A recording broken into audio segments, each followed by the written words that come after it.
पूछने आया हूं भैया भूपेश जी, 5 साल में आपने क्या किया, इसका जरा हिसाब किताब दीजिए। मुझे मालूम है हिसाब देने का आपका स्वभाव नहीं है, आप विकास का हिसाब किताब नहीं करते हो। बेचारे ताम्रध्वज साहू और राजा साहब से हिसाब किताब करने में पड़े हो, आप विकास का हिसाब नहीं कर सकते हो।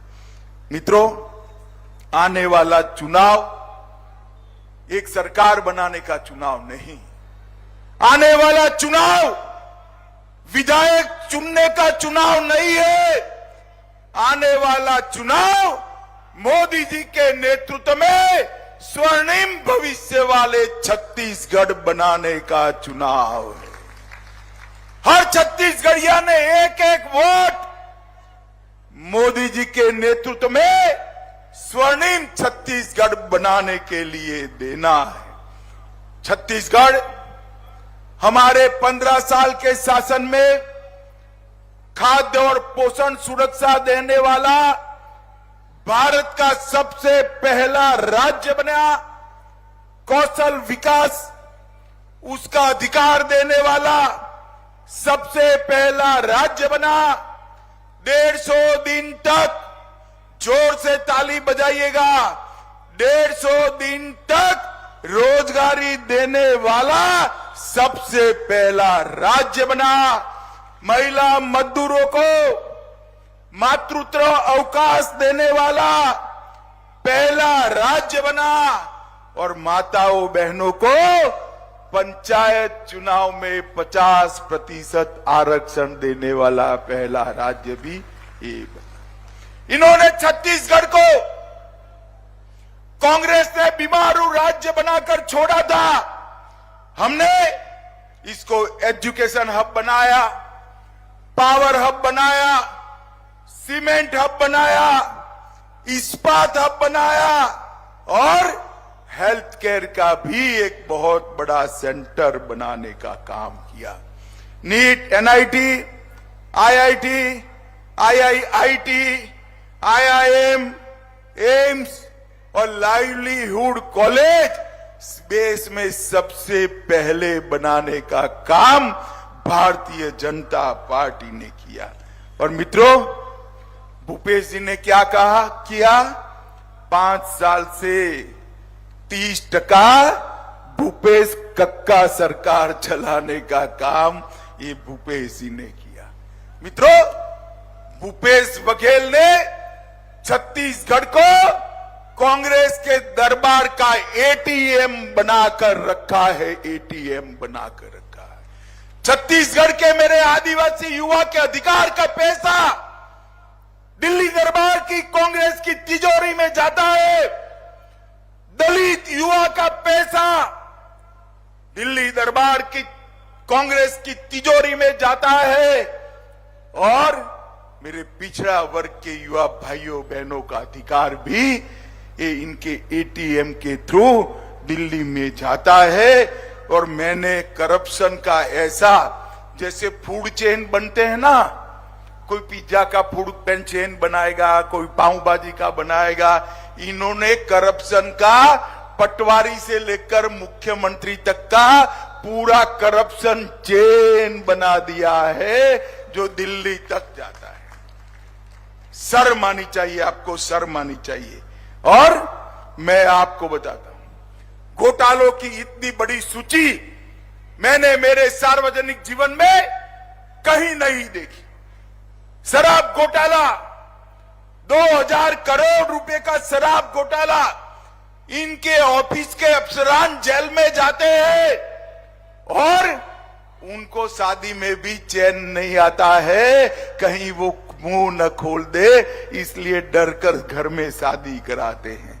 कोयला परिवहन घोटाला 550 करोड़ का किया। प्रधानमंत्री गरीब अन्न योजना में 5000 करोड़ का घोटाला किया। गोठान घोटाला 1300 करोड़ से ज्यादा रुपयों का घोटाला किया। 600 करोड़ का उन्होंने पीडीएस घोटाला फिर से किया। महादेव ऐप का 5,000 करोड़ का घोटाला करने का काम इस भूपेश बघेल सरकार ने किया।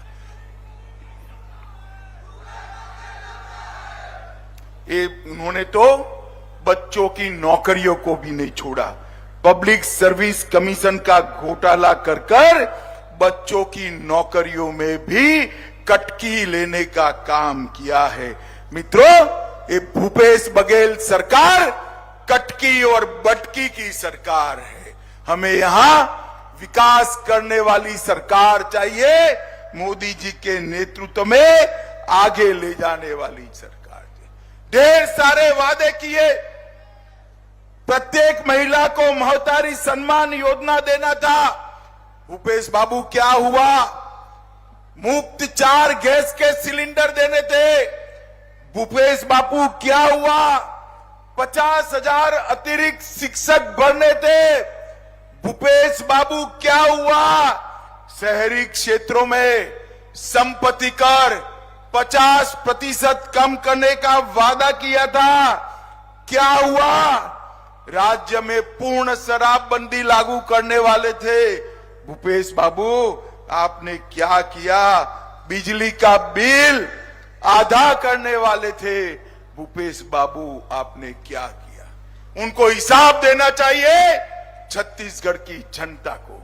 मैं आज छत्तीसगढ़ की जनता को बताने आया हूं, ये भूपेश बघेल, उनके शासन में छत्तीसगढ़ में ना दलित खुशहाल है, ना आदिवासी खुशहाल है, ना ओबीसी खुशहाल है, पिछड़ा भी खुशहाल नहीं है। माताओं बहनों की तो बात ही मत करिए, युवा और किसान भी परेशान है। खुशहाल है तो गांधी परिवार अकेला खुशहाल है और कोई खुशहाल। जैसे मैंने अभी पहले किया, उनकी वोट बैंक की राजनीति के चलते भुवनेश्वर साहू की हत्या कर दी। आप क्या चाहते हैं कि छत्तीसगढ़ फिर से एक बार एक कौमी दंगों का केंद्र बने? चाहते हैं क्या? जरा जोर से बोलो, चाहते हो क्या? भुवनेश्वर साहू को न्याय मिलना चाहिए या नहीं मिलना चाहिए? अगर कांग्रेस फिर से चुनकर आती है तो यही तुष्टीकरण की, यही वोट बैंक की राजनीति कांग्रेस पार्टी आगे बढ़ाएगी। और मैं आपको कहता हूं, एक बार कमल फूल की सरकार बना दो। ये जिन्होंने भ्रष्टाचार किया है, पाई पाई उनसे वसूलेंगे और उनको उल्टा लटका कर सीधा करने का काम ये भारतीय जनता पार्टी की सरकार करेगी। भाई और बहनों, मोदी जी के नेतृत्व में हमने पूरे देश का सम्मान बढ़ाने का काम इस देश के प्रधानमंत्री जी ने किया है। अभी अभी विधानसभा और लोकसभा में 33% माताओं बहनों को रिजर्वेशन देने का काम भारतीय जनता पार्टी की सरकार ने किया। चंद्रयान भेजा, G20 हुआ और छत्तीसगढ़ के ढेर सारे लाभार्थियों को नरेंद्र मोदी सरकार का फायदा मिला है।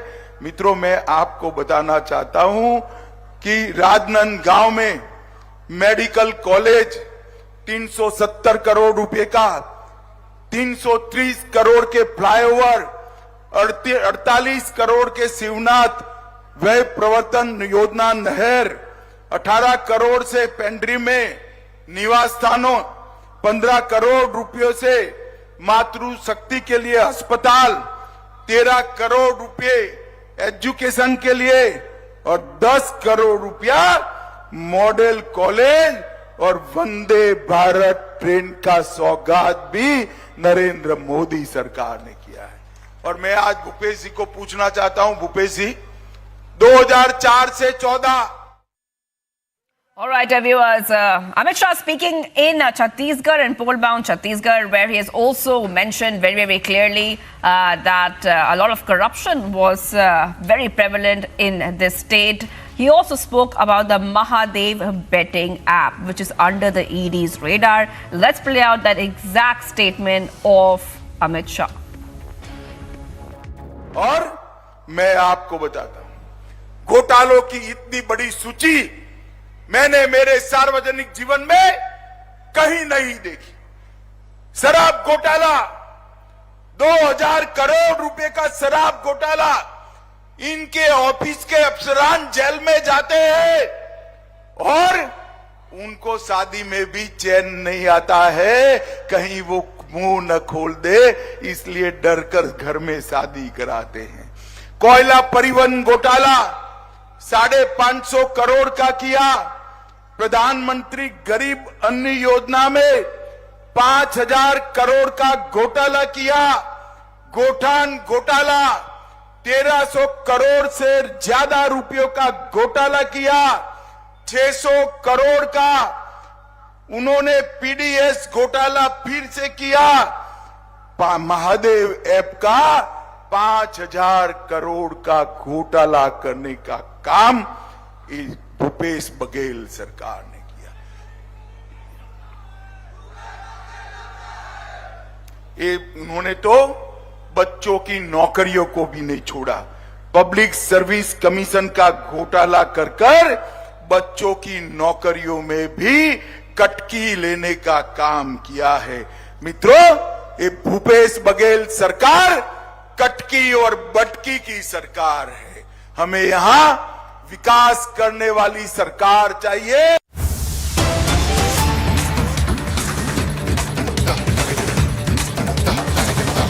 Viewers are getting some big breaking updates coming in right now. A big, massive political controversy has broken out after BJP MP Nishikant Dubey accused TMC MP Mahua Moitra of accepting cash and gifts in exchange for asking questions in Parliament. And the breaking update we have for you is that Mahua has now sent a notice to Nishikant Dubey. That is right. Mahua Moitra has sent a notice to Nishikant Dubey. Earlier, Dubey had written to Lok Sabha Speaker Om Birla requesting an inquiry committee to investigate the allegations.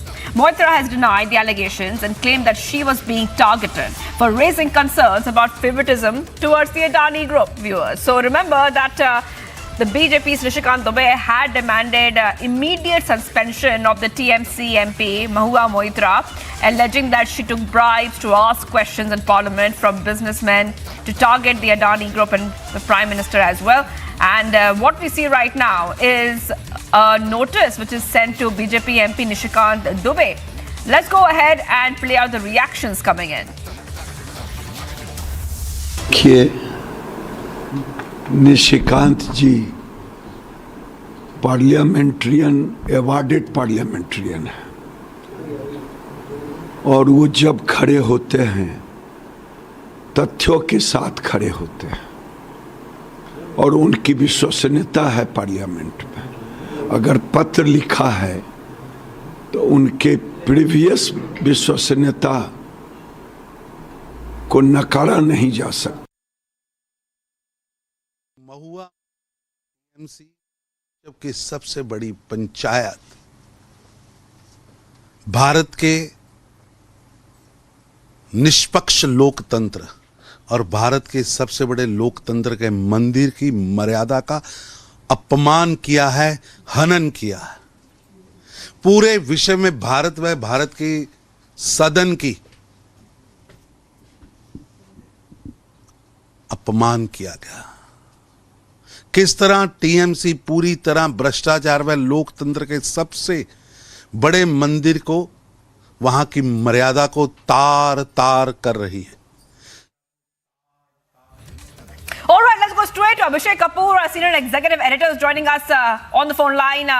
Thank you for joining us, Abhishek. And if you could help our viewers understand really how this political controversy is getting bigger and bigger, because right now what we see is that Mahua Moitra is refuting all the claims which have already been made by the BJP MP Nishikant Dubey.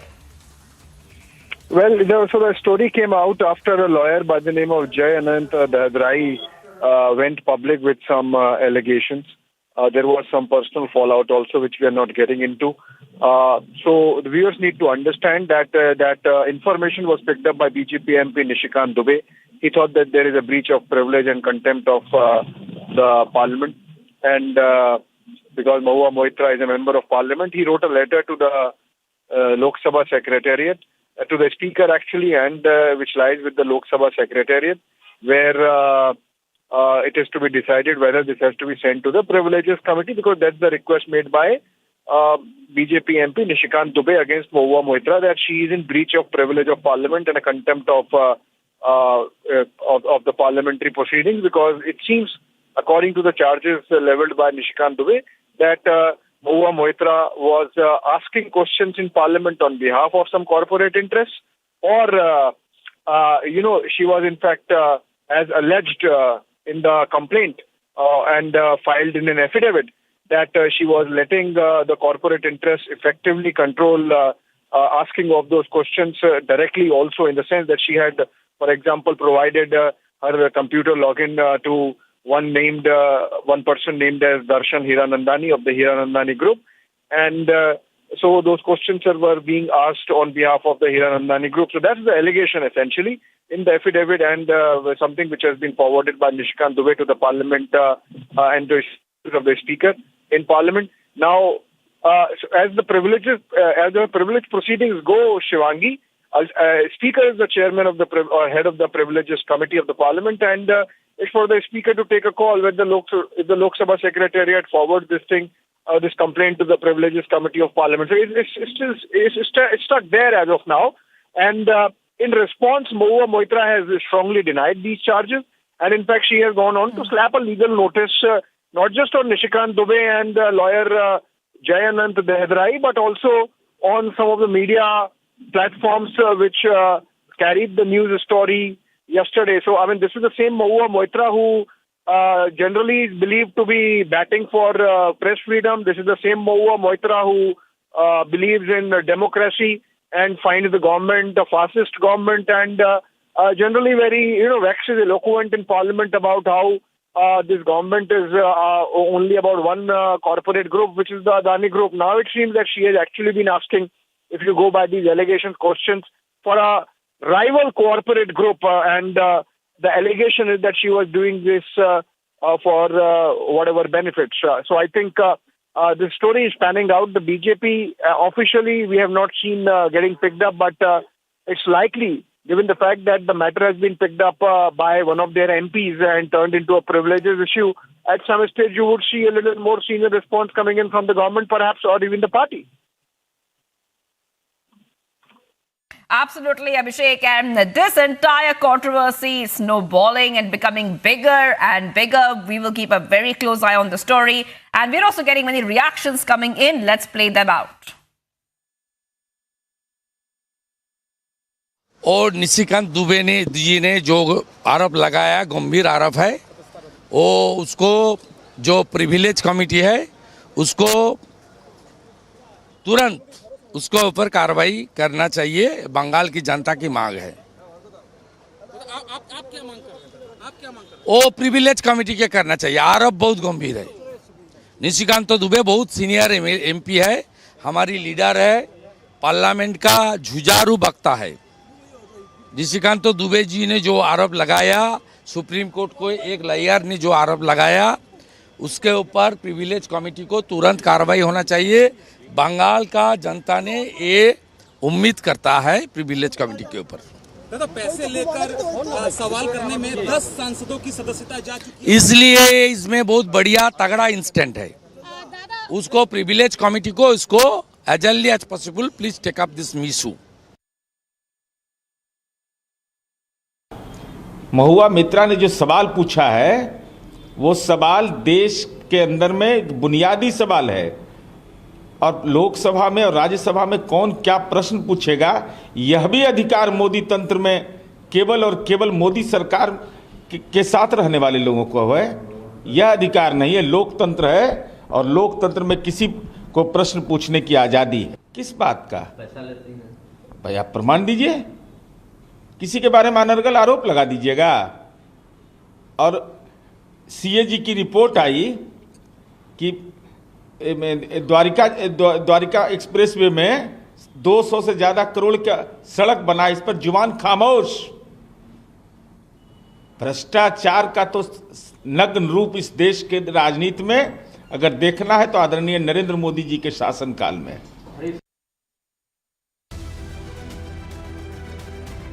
Viewers, top operative tracking right now. Fighter planes, helicopters, gunships and IDF aircraft continue to attack terrorist targets in the Gaza Strip. During the day, the IDF attacked about 250 Hamas targets, most of which were present in the north of the Gaza Strip. Devastation continues in Gaza after a week of blistering Israeli counterstrikes that have demolished entire neighborhoods. The war that began on October 7th has become the deadliest of 5 Gaza wars for both sides, with more than 4,000 dead. Israel Defense Forces released a body cam footage of a Hamas terrorist who they said infiltrated Israel on 7th October and was killed by security forces. In the body cam video, a group of armed Hamas terrorists are seen attacking an Israeli community. IDF forces attacked the military infrastructure of the terrorist organization Hezbollah in Lebanon. This was in response to the airstrike that was carried out yesterday on the Israelis. Israeli army showed weapons it claimed that Hamas fighters used during an assault on villages bordering Gaza last week. The commander of the Institute for Weapons Research showed at a military base in southern Israel various explosive devices, grenades and rifles. He said Hamas terrorists brought with them as they made their incursion into Israel.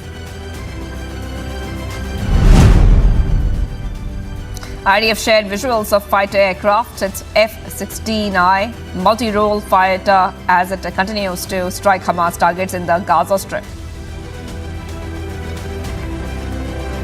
The IDF has shared a new satellite image of the aftermath of the attacks carried out by Hamas terrorists, taking to social media platform. The IDF said that satellite images showed what it calls the lengths Hamas is willing to go in order to commit war crimes are visible even from outer space. Tensions on the Lebanon-Israel border intensified with the Hezbollah group firing rockets and Israeli forces responding with shelling. The fighting has killed at least one person on the Israeli side and wounded several others on both sides of the border. Calling it humanitarian aid for the purpose of terrorism, the Israel Defense Forces said that the Hamas terrorists used UNICEF's first aid kits during their unprecedented attack on Israel on October 7th. Over 1,300 Israelis have been killed in the week-long siege so far.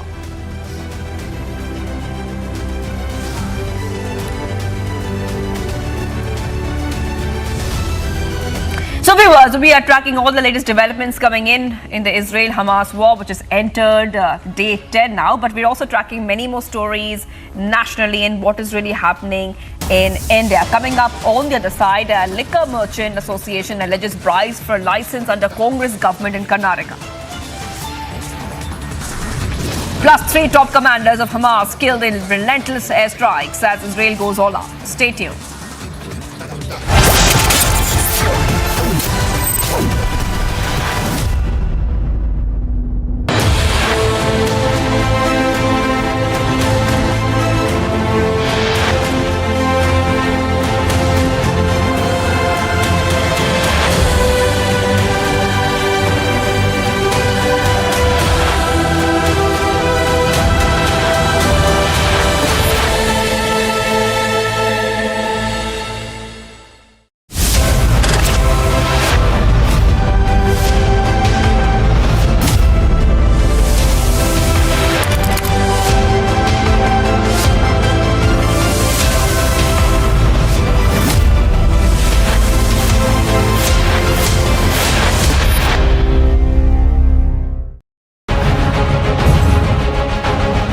We have been reporting from Yapini, and there are more than 100 tanks which we can see which has been moving to the Gaza. So while we are talking, there are also explosions that have been happening. Israeli Defense Forces is moving towards the Gaza city. Preparation has begun for the mega attack that the Israel has prepared on the ground zero, and these are the never seen visuals on the roads of Israel ever before, because there has not been this massive deployment on the ground zero by the Israel forces. But these tanks here on the ground zero, this shows that how this is going to have the impact on the nefarious designs of the enemy.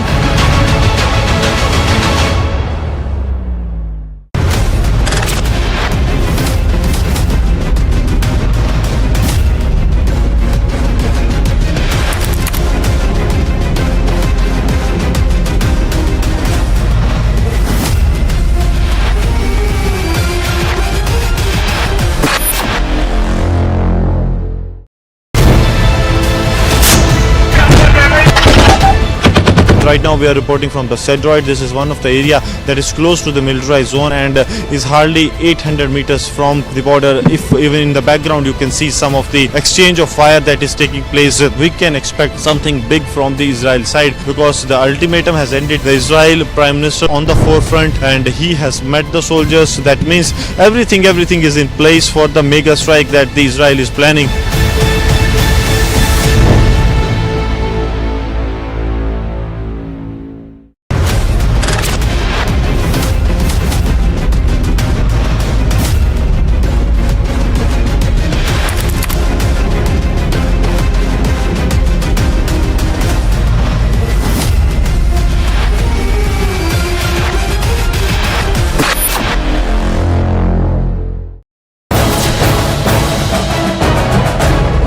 Right now we are showing the visuals from the ground zero where now artillery tanks that are now entering to the forward areas. On the ground zero, this shows the Israel is all prepared for the big war that they are going to declare soon. Warning that they have given to the cadres and also the locals of the Gaza city to vacate the area within 24 hours.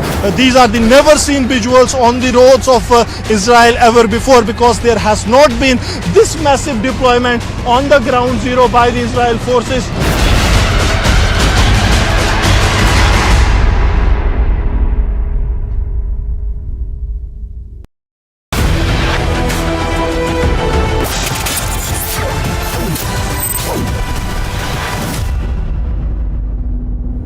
Israel has launched an all-out offensive on Hamas terrorists. Israel has striked over 200, and repeat, 250 Hamas targets, destroying key infrastructure, killing one of the senior commanders. Century Laminates brings you this report for more.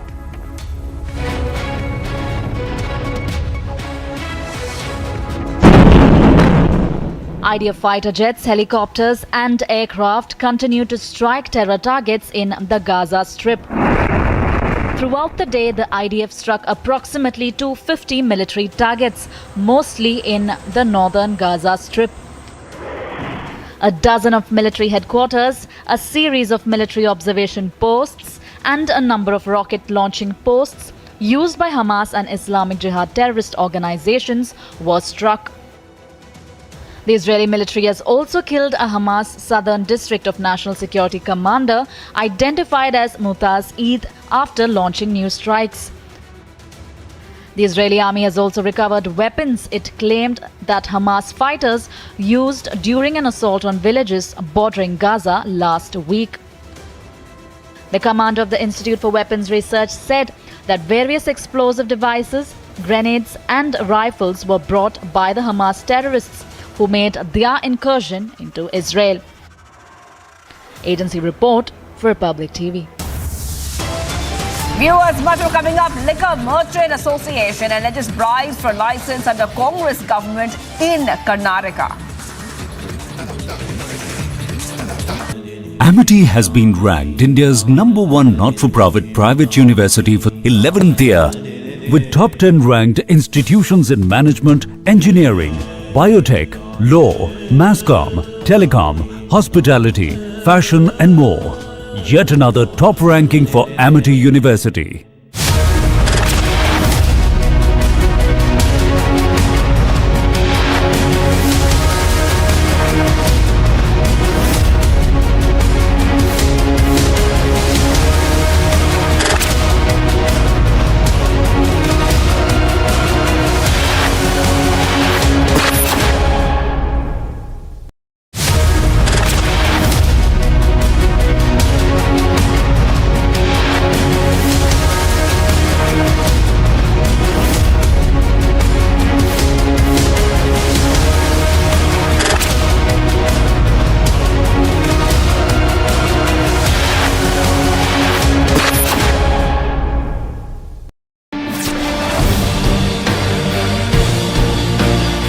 We have been reporting from Yakhini, which is less than 500 meters towards the Gaza city. The forces who are very much confident and ready to fight against Hamas terrorists. This time they want to finish the war. They are going to finish the Hamas terrorists, is what the Israel has been speaking from the first day.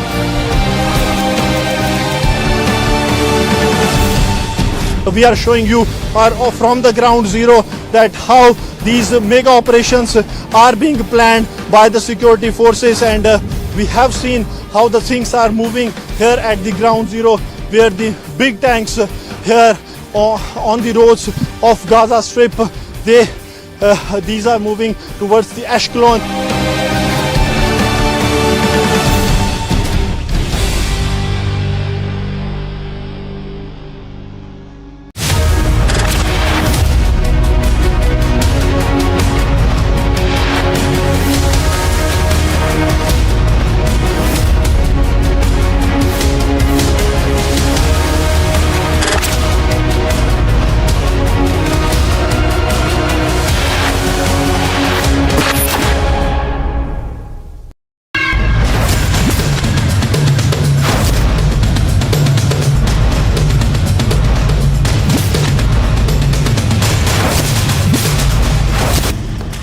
Hello, Moto. Motorola, India's best 5G smartphone brand. We start with the top headlines at 2:30. Massive controversy after BJP MP writes to the Speaker accusing TMC MP of taking bribes for questions. BJP MP claims proof of cash for query charge on the back foot. TMC MP refutes all allegations. Liquor Merchant Association alleges bribes for license under Congress government in the state of Karnataka. Israel demolishes Hamas terror infra in Gaza city, strikes Hezbollah posts in Lebanon. 3 commanders of Hamas eliminated in relentless airstrikes as Israel goes all out to eliminate terror.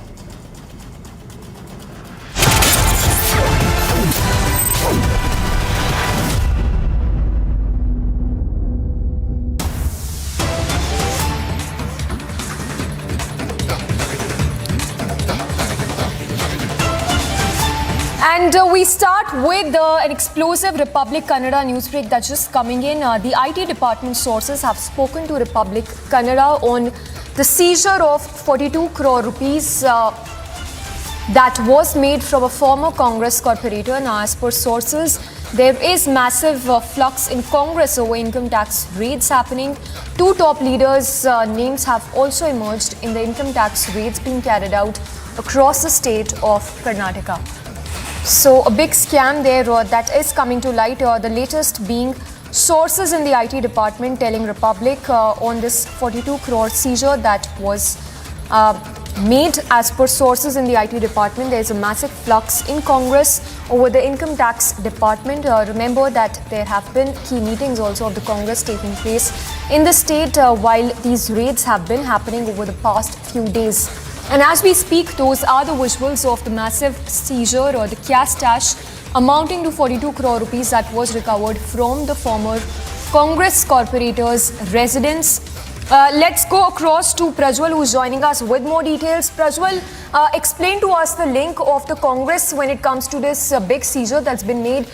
42 crore rupees unaccounted cash that's been recovered from this former corporator's house. As of now, Samiksha, what we need to understand is that this is a source-based information coming in from a few of the sleuths in the IT department, or the sources as we call them, and mainly this is regarding the unaccounted cash which has been seized as well. Because since the 4th of October, even before the 5 state elections were announced, it was initially seen that 42 crore rupees was seized. Later, another 42 crore rupees was seized, and now the total amount of hard cash which has been seized amounts to 94 crore rupees, including 8 crore rupees in valuables in the form of gold, jewelry or any other precious metals as well. And keeping apart these assets as well, we are also looking at solid assets in the form of properties and also documents regarding that which has been seized, which runs to hundreds and hundreds of pages as well. And from what we get to understand, all these businessmen who have been raided, who have various aspects of business, it is now being learnt of the fact that none of them had any sort sort of a receipt that they had to go ahead and provide it to the income tax department. And at the same point of time, we are also seeing a former corporator's husband involved in this entire scam. He goes by the name of Ambikapati. He is the husband of a former Congress corporator, Ashwatthama, as well. And it is being understood that Pradeep, in whose flat this particular cash was seized, is a relative of Ambikapati as well as Ashwatthama too. Now, moving ahead and looking at it, on Sunday, which was yesterday as well, the IT department sleuths had a field day because they had gone ahead and raided the house of yet another contractor by the name of Santosh, in whose house 40 crore rupees unaccounted cash has been seized.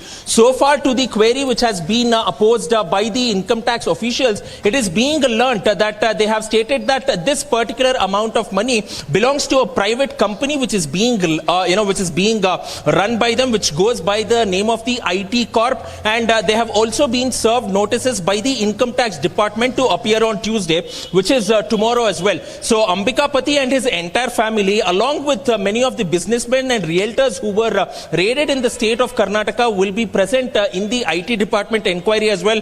There was also many names which was being heard. One of the prominent names was that of Bemel Kantraju as well. But he has distanced himself from this entire scam and has stated that he is nowhere involved in it. So these are all explosive details which is come in now. So the role of the former corporator will need to be known. But at the same point of time, Ambikapati remains a point of interest for the income tax sleuths, because he is not only a realtor or a businessman, he is also the vice president of the Karnataka State Contractors Association as well. This is the same Contractors Association which had leveled 40% commission charges against former Chief Minister Basavaraj Bommai and his government as well. And later, when Kempana was questioned about this, Republic particularly went ahead and questioned Kempana a few days ago, and he stated that he absolutely had no role to play in it. And Ambikapati has many other businesses apart from running contracts as well, because he also has many quarries and mines as well, and he has other alternate sources of income. So which are these alternate sources of income? Who are the top leaders he has associated himself with? Because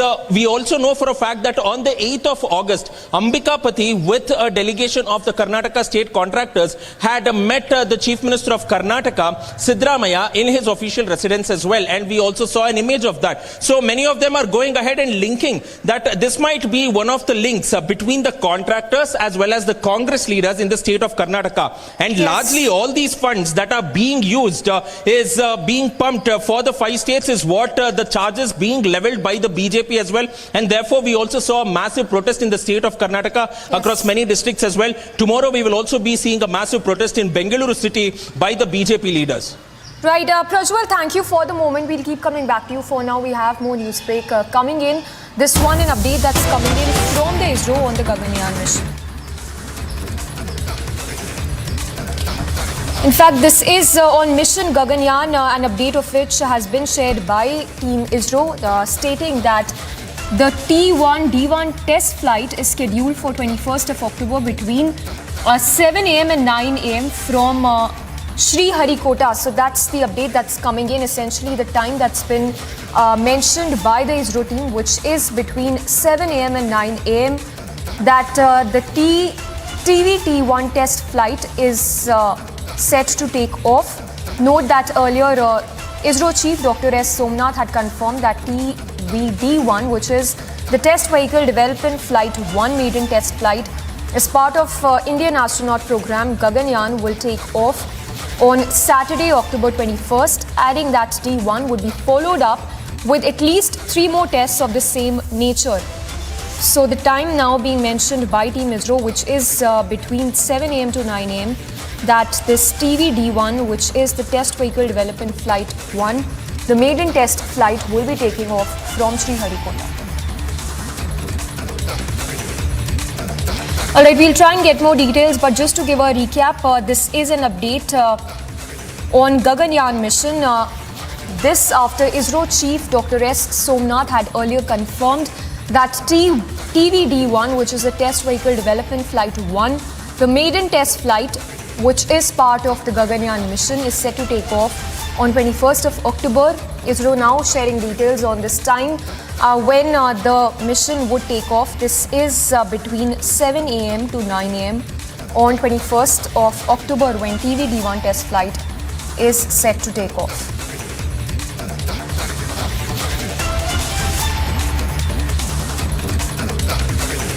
So ISRO sharing an important update on Gaganyaan mission. Preparations, of course, in full swing by Team ISRO for flight test vehicle aboard mission 1, which would demonstrate the performance of the crew escape system. The preparations are underway, and that ISRO is all set to commence its unmanned flight test for Gaganyaan mission on 21st between 7 a.m. and 9 a.m.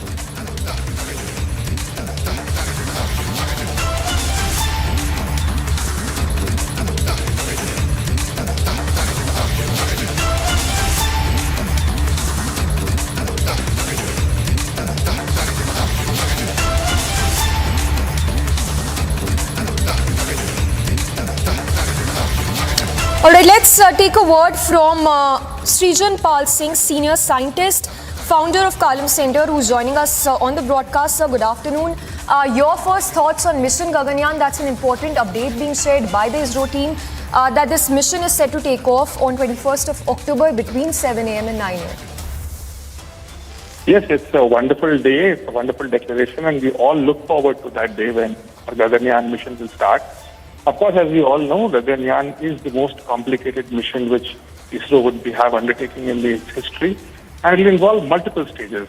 Now, the initial stages of the testing equipment which we're going to start off in October would be more related to the safety of the astronauts, or Gagannauts as we call it. So how do we protect them in case of a mishap? How do we ensure that the life is protected? All those things are there.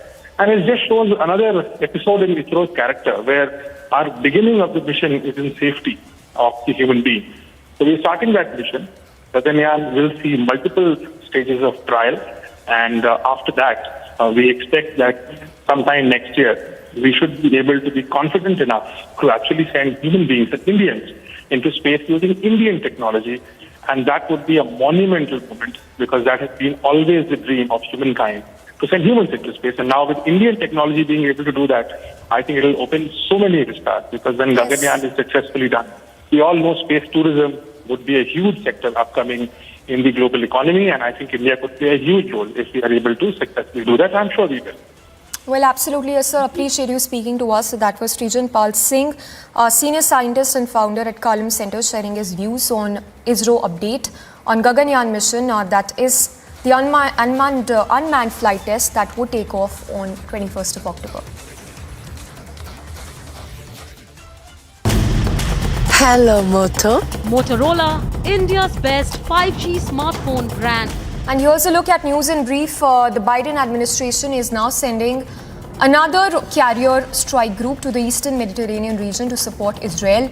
U.S. Defense Secretary Lloyd Austin has also said that additional carrier has been sent as part of U.S. efforts to deter hostile actions against Israel or any effort towards widening this war following Hamas attack on Israel.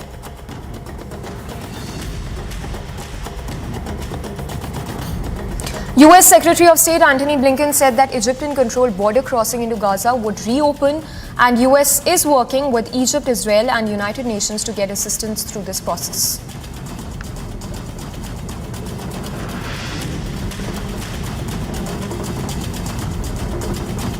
Meanwhile, civilians were seen queuing at the Rafah border crossing into Egypt, as possible reopening is shrouded in uncertainty, and hundreds of tons of aid from several countries have been waiting in Egypt's peninsula for days, pending a deal for its safe delivery to Gaza and the evacuation of some foreign passport holders through the Rafah crossing.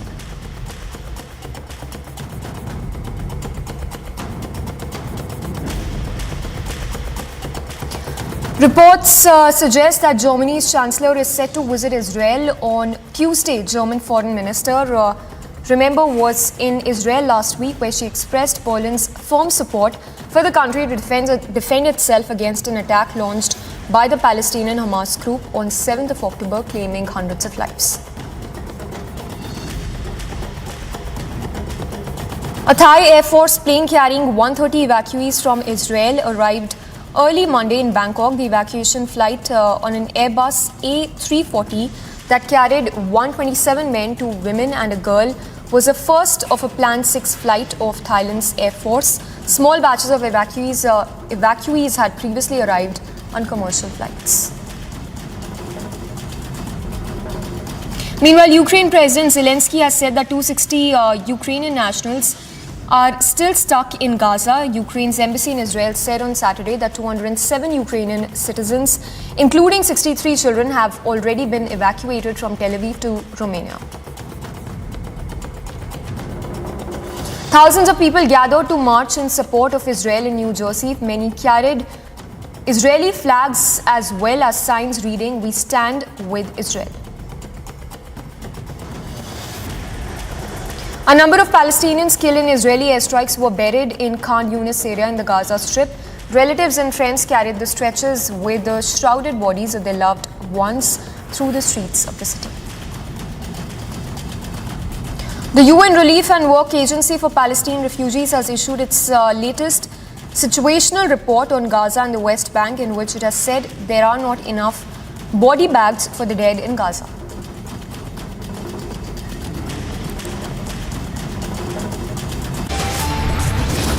With that, we slip into a very short break. Coming up on the other side, the latest from across the country and details now emerging in a shocker from Noida, where a class 11 girl was brutally assaulted by a male classmate inside the school. Massive controversy after BJP MP writes to Speaker accusing TMC MP of taking bribes for questions.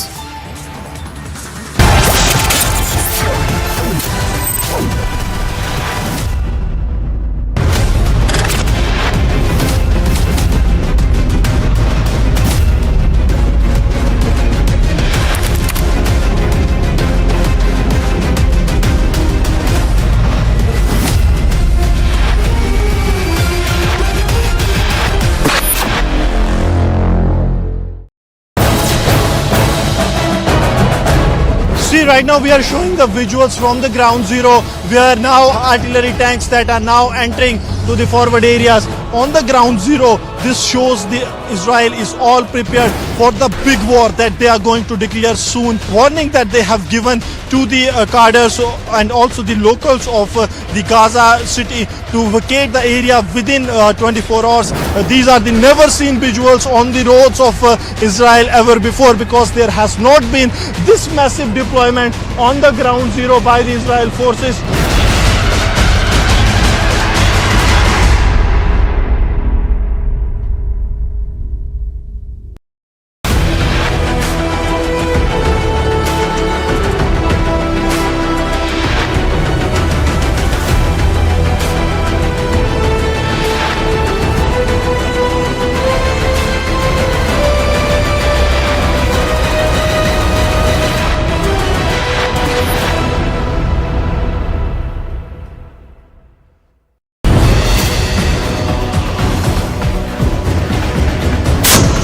Republic is the only channel who have been reporting very close to the Gaza border, as we have been reporting and showing you the visuals from the operational base of IDF. As you can see, there are artilleries which is being placed here, and there are also other Markavas, who is known as the world's best tank, which has also been moved towards the Gaza border. Till now, as the statement that was coming in from the IDF, that the civilians are not their target, which is why they're even after giving the ultimatum for the 24 hours, there are 3 more hours safe passage has been given, so that the people can shift from the north to the southern side, which is a safer place.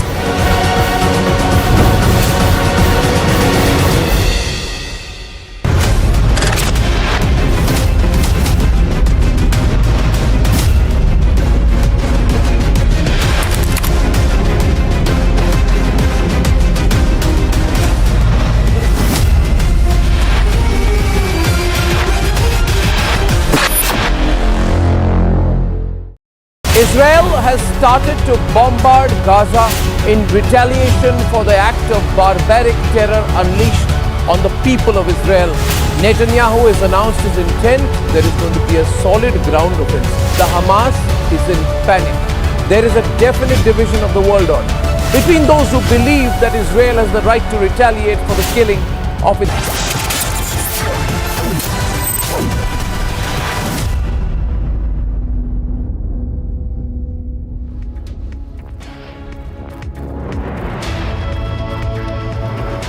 Welcome back. Now in news, it's coming in from Noida, where 5 students have been booked for allegedly assaulting and sexually harassing their classmate in Noida school. As of now, the police has said that Juvenile Justice Board will decide further course of action. Not just this, Republic has also spoken to the father of the victim, who said that the accused threatened his daughter and that one of the accused even belongs to an influential family. So that's essentially what the father is claiming, that even though the incident was highlighted, was brought to the notice of the school authorities, yet the school did not initiate any action.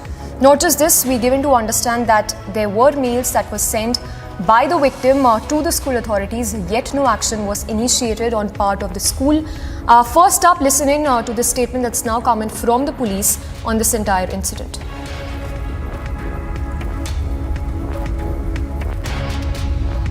दिनांक 13 अक्टूबर 2023 को एक बच्ची द्वारा थाना sector 39 में सूचना दी गई कि उसके साथ उसको ही स्कूल के कुछ छात्रों ने, जहां वो पढ़ती है, उसके साथ मारपीट करी। पुलिस ने तुरंत ही घटना का संज्ञान लेकर वादी की तहरीर पर सुसंगत धाराओं में मुकदमा पंजीकृत किया है और आगे लीगल राय लेकर विधिक कार्रवाई करी जाएगी। दिनांक 13 अक्टूबर 2023 को एक बच्ची द्वारा थाना सेक्टर 39 में सूचना दी गई कि उसके साथ उसको ही स्कूल के कुछ छात्रों ने, जहां वो पढ़ती है, उसके साथ मारपीट करी। पुलिस ने तुरंत ही घटना का संज्ञान लेकर वादी की तहरीर पर सुसंगत धाराओं में मुकदमा पंजीकृत किया है और आगे लीगल राय लेकर विधिक कार्रवाई करी जाएगी। Let's go across to Piyush, who's tracking this very closely. Piyush, update us and tell us part by part what exactly happened. One, the very fact that the girl student did send emails to the school authorities not once but twice, and when can we even expect a statement on part of the school authorities?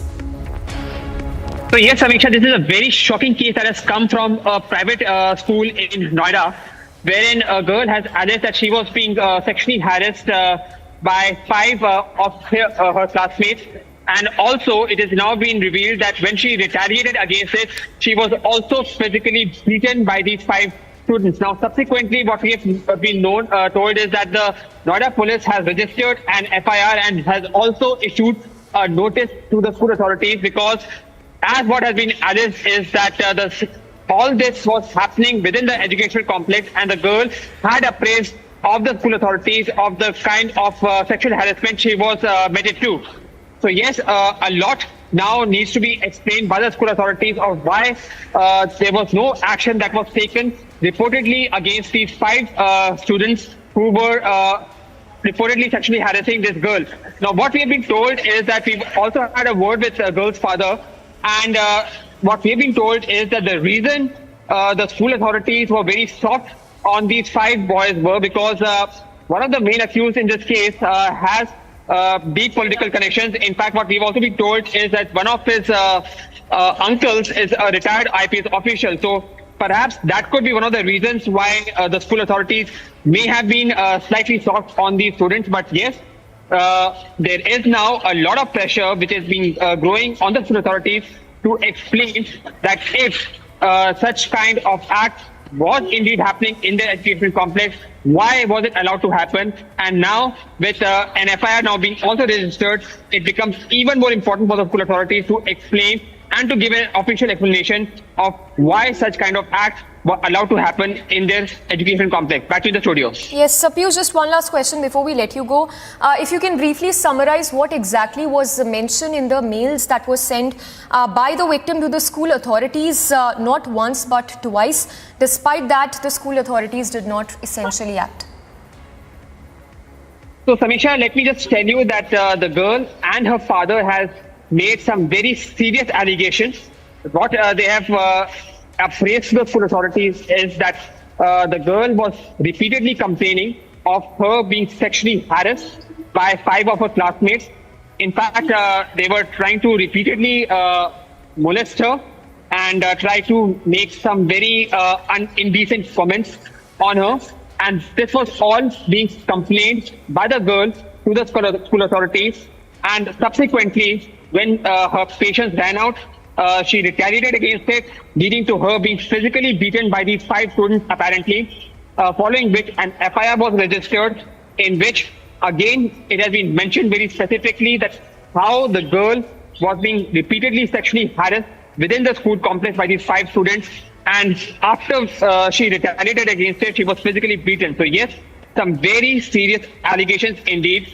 And now, with the FIR registered and the notice also being issued to the school authorities, it becomes equally important for the school management to explain why such kind of activities were happening within the school complex. Back to the studio. All right, Piyush, thank you for the moment. We'll keep coming back to you for more details.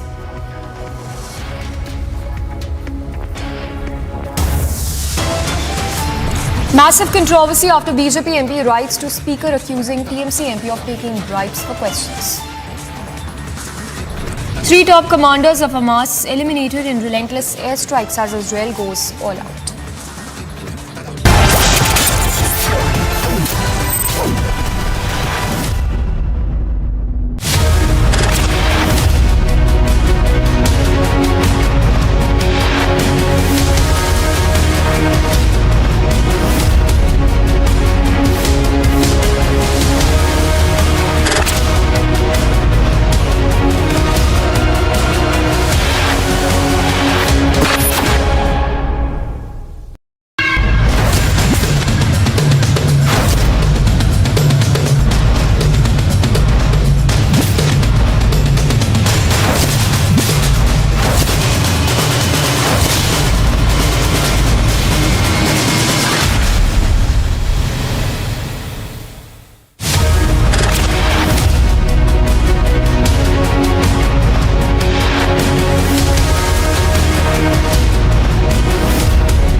We have been reporting from Yakini, and there are more than 100 tanks which we can see which has been moving to the Gaza. So while we are talking, there are also explosions that have been happening. Israeli Defense Forces is moving towards the Gaza city.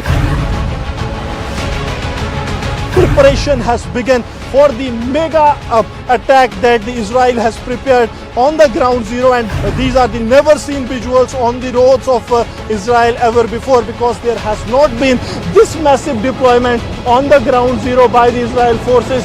But these tanks here on the ground zero, this shows that how this is going to have the impact on the nefarious designs of the enemy.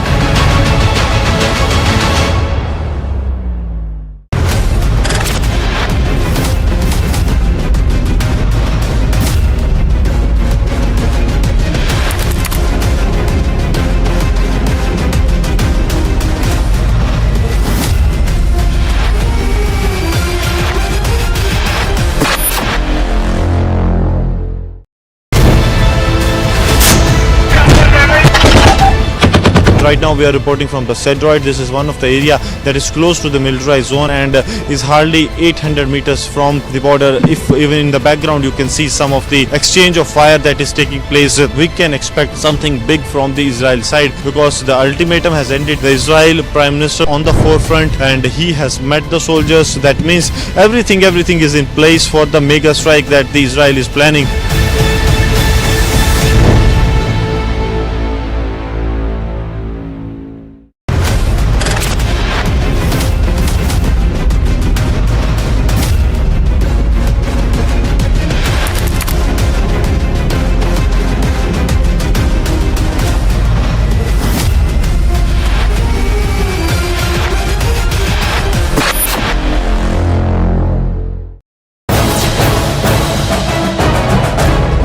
right now we are showing the visuals from the ground zero, where now artillery tanks that are now entering to the forward areas. On the ground zero, this shows the Israel is all prepared for the big war that they are going to declare soon. Warning that they have given to the cadres and also the locals.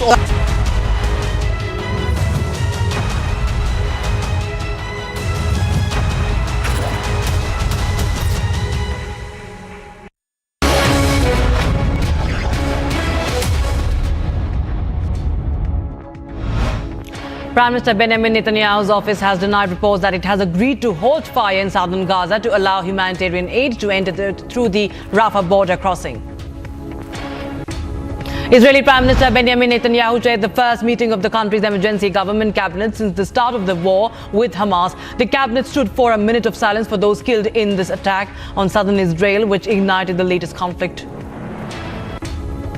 Fighter planes, helicopter, gunships and IDF aircraft continue to attack terrorist targets in the Gaza Strip. During the day, the IDF attacked about 250 Hamas targets, most of which were present in the north of the Gaza Strip. The last 10 days, the IDF has conducted hundreds of strikes against Hamas operatives, the leadership, its institutions and its terrorist infrastructure. The terrorist infrastructure includes advanced capabilities such as explosive drones, including rockets, including tunnel capabilities, and including the leaders themselves. The Israeli military says it has killed a Hamas commander after launching new strikes on some 250 targets of the terror group in the northern Gaza Strip. The commander was identified as Mu'taz Eid of the Hamas Southern District of National Security. Two other Hamas commanders were also killed by the IDF. Devastation continues in Gaza after a week of blistering Israeli counterstrikes that have demolished entire neighborhoods. The war that began on 7th of October has become the deadliest of 5 Gaza wars for both sides, with more than 4,000 dead. The Air Force attacked military infrastructures of the Hezbollah terrorist organization in Lebanon in response to the shooting that was carried out yesterday at Israeli territory. Tensions on Lebanon-Israel border intensify, with the Hezbollah group firing rockets and Israeli forces responding with shelling. The fighting has killed at least one person on the Israeli side and wounded several on both sides of the border. The Israeli army showed weapons it claimed that Hamas fighters used during an assault on villages bordering Gaza last week. The commander of the Institute of Weapons Research showed journalists at a military base in southern Israel the various explosive devices, grenades and rifles he said that Hamas terrorists brought with them as they made the incursion into Israel. All the munitions that you can see in here is about approximately 20% of what Hamas terrorists brought on their vehicles. You can see different kinds of shaped charges, rockets, RPG, grenades, all kinds of stuff around here. You can see by the amount of munitions, the medical equipment and food that they brought with them, that they were prepared for long term in our villages. You can see by the symbols on all the equipment that everything is homemade of Hamas, homemade production. Israel announced it will evacuate people living in the north of the country in the area up to 2 kilometers from the border from Lebanon and relocate them to state-funded guest houses. The National Emergency Management Authority, or the NEMA of Israel's Ministry of Defense, and the Israeli Defense Forces announced the implementation of a PLA. The Israeli military says Hamas and other Palestinian terrorists are holding 199 hostages in Gaza.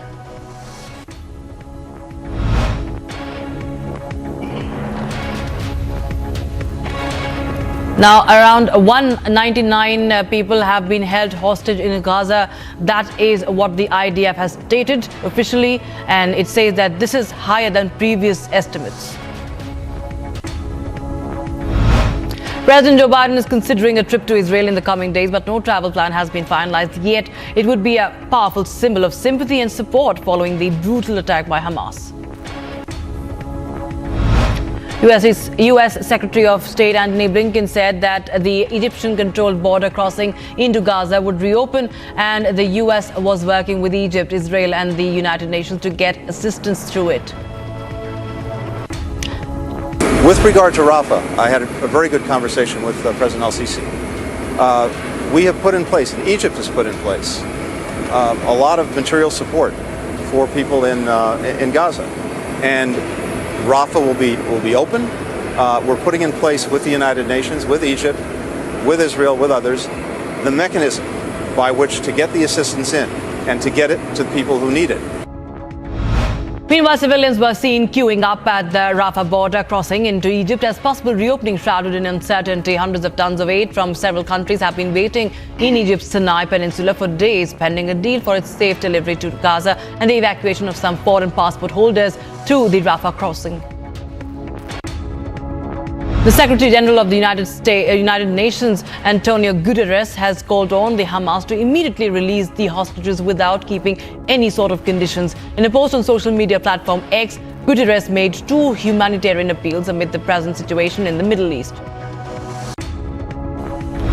Australian Prime Minister Anthony Albanese released a statement in Parliament on the attack on Israel and the ongoing war. He said that the evil committed by Hamas in Israel has created a horrendous impact on those in Australia. He's also called it was a slaughter of innocent people, saying it is not a war against the army. The evil committed by Hamas in Israel has chilled every Australian heart. We have all been profoundly shocked by the scale and wantonness of these attacks. We must face what has happened and what is now unfolding with complete moral clarity. Hamas terrorists committed mass murder on a horrific scale. Jewish families here and across the world are mourning the greatest loss of Jewish life in a single day since the Holocaust. Now, the Consul General of Israel to South India has informed that over 100 people have been held hostage by the Hamas terrorists. He also noted that those among held hostage are women and children as well. Over 1,300 people have been killed. Over 3,500 people have been injured and wounded. As I said, about 150 and probably more civilians, people, children have been kidnapped into Gaza. The chief military spokesperson, Rear Admiral Daniel Hagari, says that Hezbollah carried out a number of shooting attacks in order to distract from our war efforts in the Gaza under Iranian instruction and support. The Israeli Foreign Ministry in a press conference said that Israel will defeat Hamas at all costs and that the horror caused by the Hamas terrorists is unforgivable. The victims of the Hamas terrorist attack narrated the horrors of the attack. Many of them broke down as they talked about how they lost their loved ones. Early morning. Our green kibbutz was quiet when Yav woke me up for my shift with Shaya. He told me that she could wake up to eat shortly. She didn't have time to wake up and suddenly a massive explosion started. I ran to the safe room, which is our safe room, and locked the iron door behind me. I was gasping for air while he was trying to figure out with his friends on the shared WhatsApp group what was going on. People started writing that they were being shot outside the house. Israeli actor Rona Lee Shimon, celebrated for her leading role in the popular web series Fodder, has pledged her commitment to opposing Hamas in light of the terrorist group's attack on her country. Deeply moved by the loss of innocent lives in attacks by Hamas, the actor is determined to take action.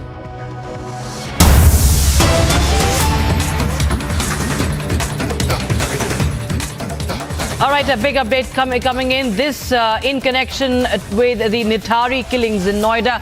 Death penalty of the two accused has been cancelled. The Allahabad High Court on Monday acquitted the prime accused Surinder Kohli in 12 cases related to 2005-2006 Nitari serial killing cases in Noida. The court also acquitted Maninder Singh Pandey, his employer, in 2 cases. That is the big update we're getting in right now, viewers. The Nitari killings, the case that dates back to 2005-2006. The prime accused were Surinder Singh Kohli and Mohinder Singh Pandey. Mohinder Singh Pandey was the employer, Surinder Singh Kohli was the house help, and both were the accused, the prime accused, and now the Allahabad High Court have cancelled the death penalty in the case. In 12 cases, remember, death penalty of course, was being expected, but Allahabad High Court has acquitted Surendra Kohli in 12 cases. That is the big breaking news. That was a horrific case that came out from Nitari in Noida. And right now what we are getting to know is that the Allahabad High Court has acquitted Surendra Kohli and Moninder Singh Pandher. Death penalty was awarded by the trial court, remember.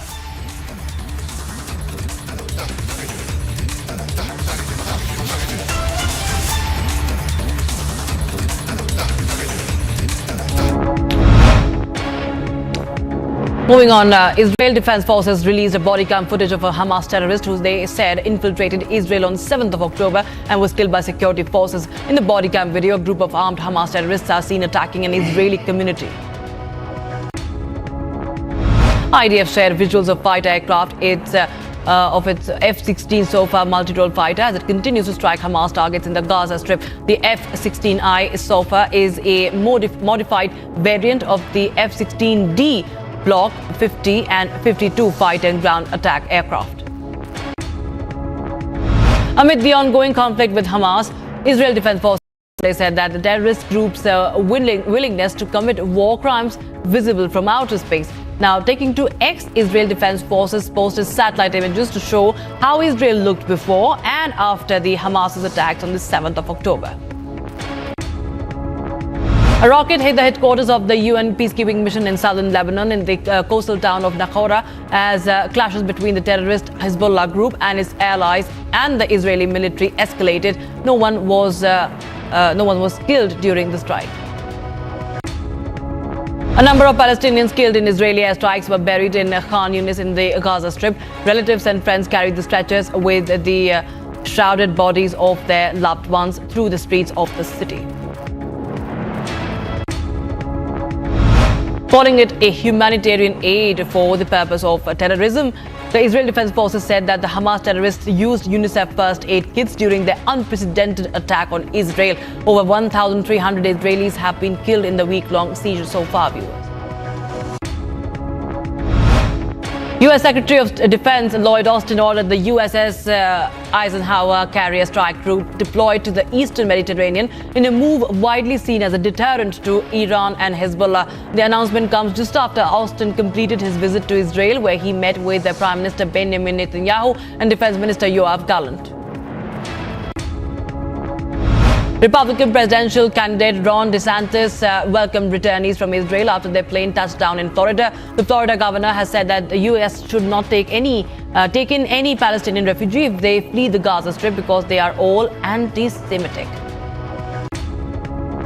More than 24 Peruvian nationals arrived in Callao aboard a Peruvian Air Force aircraft after being repatriated from the Israel-Hamas war that has claimed more than 4,000 lives. Of the total of 42 Peruvians evacuated from Israel, a total of 25 flew back to Peru. A Thai Air Force plane carrying 130 evacuees from Israel arrived early Monday in Bangkok. The evacuation flight on an Airbus A340 carrying 127 men, 2 women and a girl was the first of flights by Thailand's Air Force. Small batches of evacuees had previously arrived on commercial flights. Thousands of people gathered to march in support of Israel in New Jersey. Many carried Israeli flags as well as signs reading, "We stand with Israel."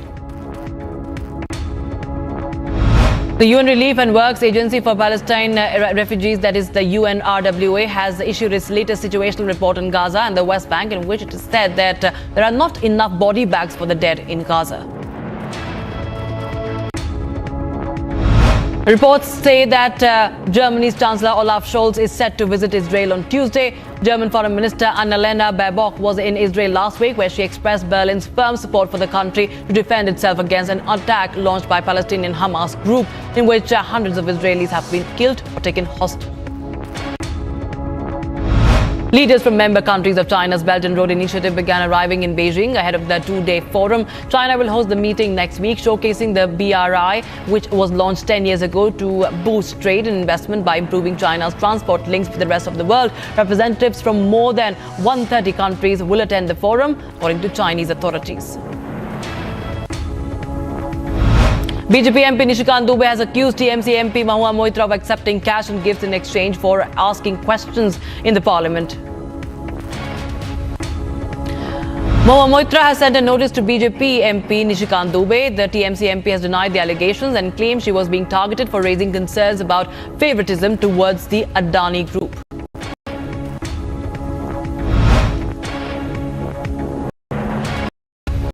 The BJP has launched a scathing attack on Mahua Moitra over the cash for query scam. BJP has also asked Speaker Om Birla to launch an investigation into the allegations made by the MP.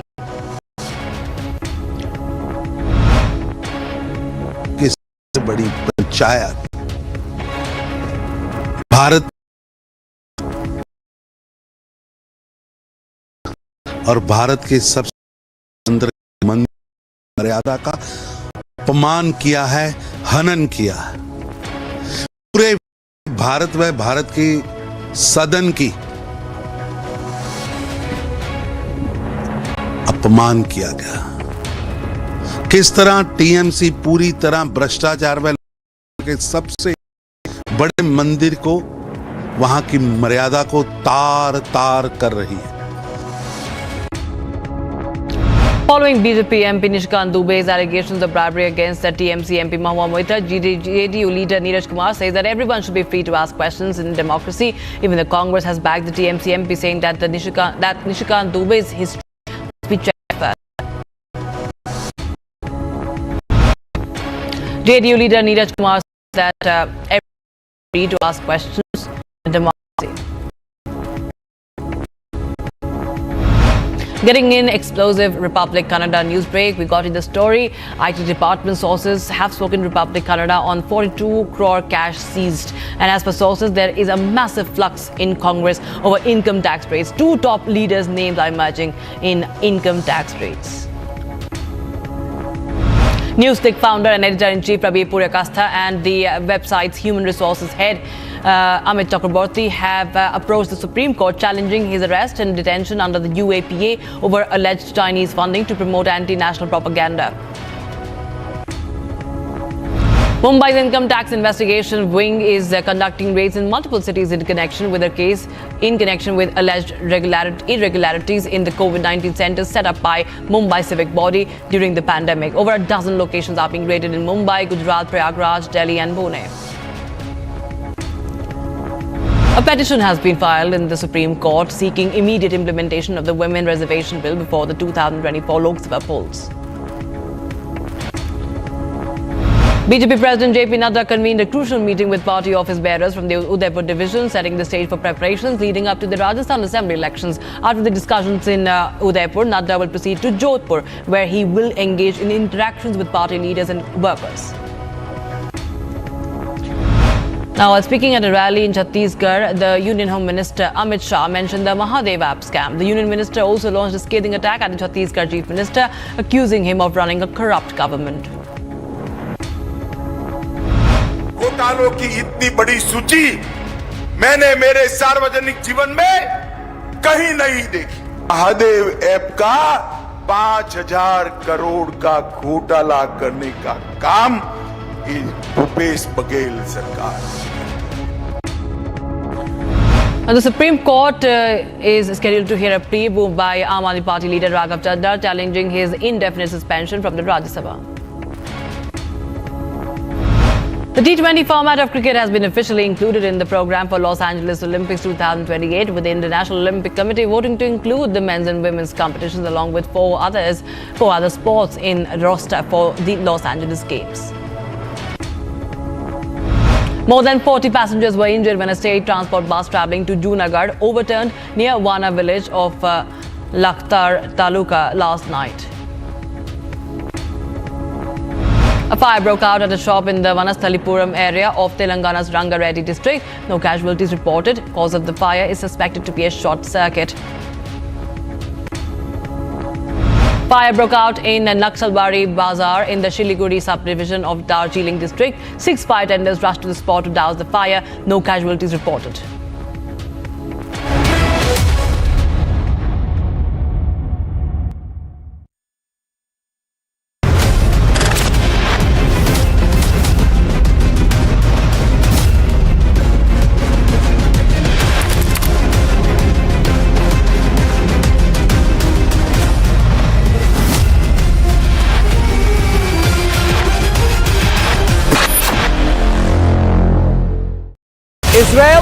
started to bombard Gaza in retaliation for the act of barbaric terror unleashed on the people of Israel. Netanyahu has announced his intent. There is going to be a solid ground offensive. The Hamas is in panic. There is a definite division of the world order between those who believe that Israel has the right to retaliate for the killing of its people, for the murder of its babies, for the rapes on Israeli women, and for the abduction of children and the elderly. And on the other side, the wokes. Everything you ask them, they say, look at the root cause. So-called liberals become the strongest support base for terrorists. Rape is not resistance, and murder has no morality. If you agree with me, take a stance. Say openly, but say with pride and say with aggression. Tell these wokes, rape is not resistance and murder has no morality.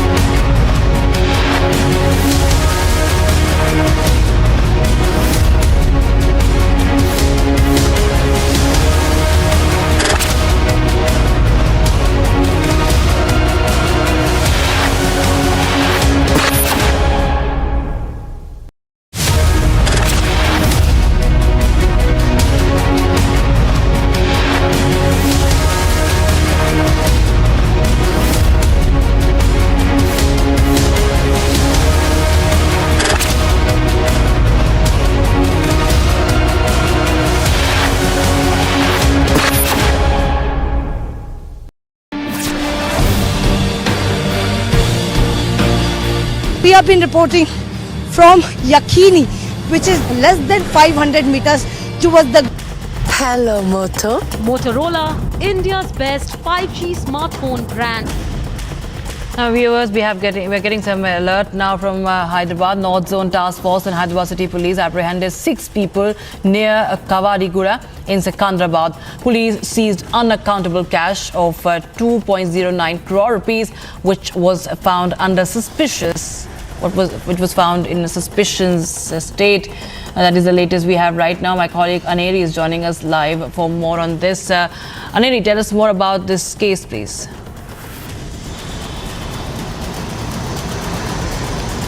Well, what we are learning right now is that as Hyderabad City Police and the North Zone Task Force was conducting searches and checks at various locations. Remember, as Telangana is under the Model Code of Conduct, as elections are set to happen on the 30th of November, there are checkpoints which have been put in place at various locations. And so in connection with the checking which was being done by the City Police and the Task Force team near Kavarigura in Secunderabad, one of the car which was moving towards another location where police were conducting checks, and that time they found that near about 2 crore rupees was found under suspicious manner in that one particular car. And also further for further investigation, police officials have also apprehended 6 persons in connection with this. And also we have to wait and watch what amount is this, on what connection this amount has been seized. But yes, there are checks which have been which are being done by the City Police, and also at the same time various checkpoints have been put in place. Remember, as the Model Code of Conduct has been put in place, there are checkings which are being done, and also you cannot travel with large number of money, and that is the reason why right now we are seeing an accountable cash which has been seized by the City Police of around 2 crore rupees, and also 6 persons have been apprehended who were carrying this cash. All right. Thank you so much, Aneri, for joining us with those details on that story.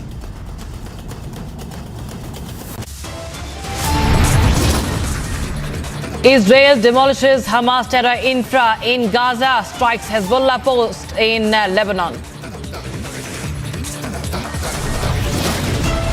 And exclusive reports from Israel-Egypt border on the other side of a very short break. Stay tuned to Republic TV.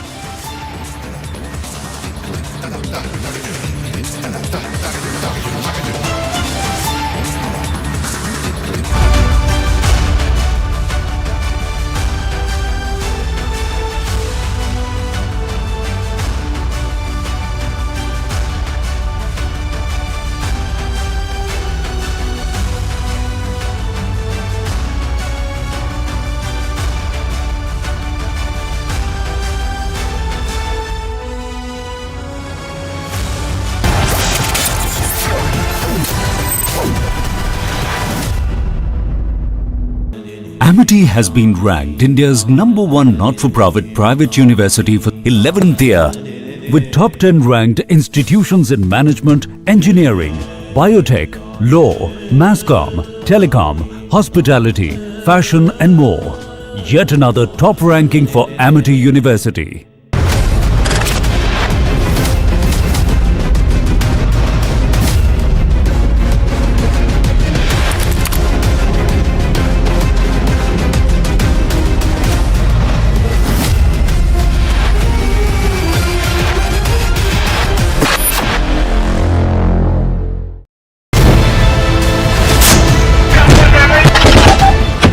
Right now we are reporting from the Cedroid. This is one of the area that is close to the militarized zone and is hardly 800 meters from the border. If even in the background you can see some of the exchange of fire that is taking place, we can expect something big from the Israel side because the ultimatum has ended. The Israel Prime Minister on the forefront and he has met the soldiers. That means everything is in place for the mega strike that the Israel is planning.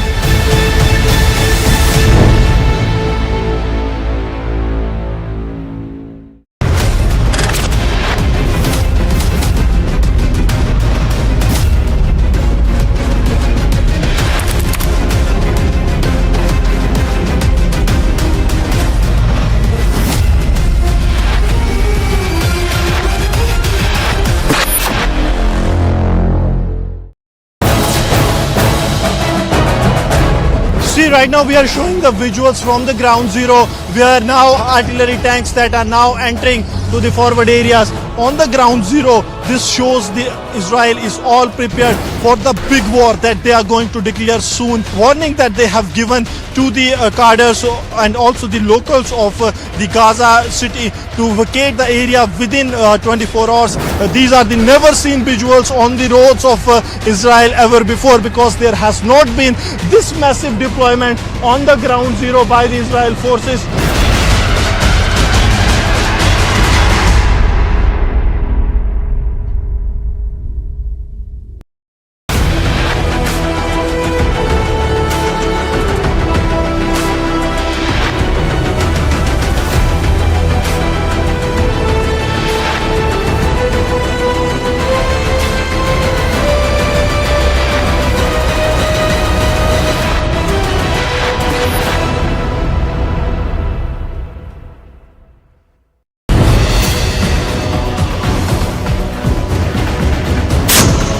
Republic is the only channel who have been reporting very close to the Gaza border, as we have been reporting and showing you the visuals from the operational base of IDF.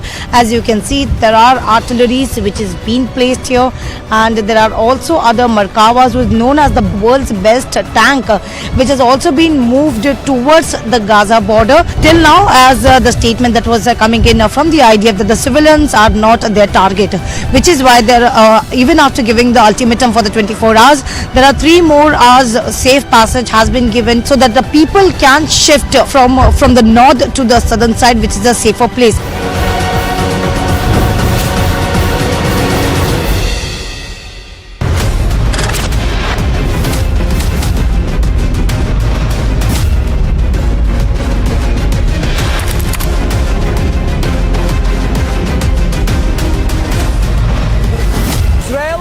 Started to bombard Gaza in retaliation for the act of barbaric terror unleashed on the people of Israel.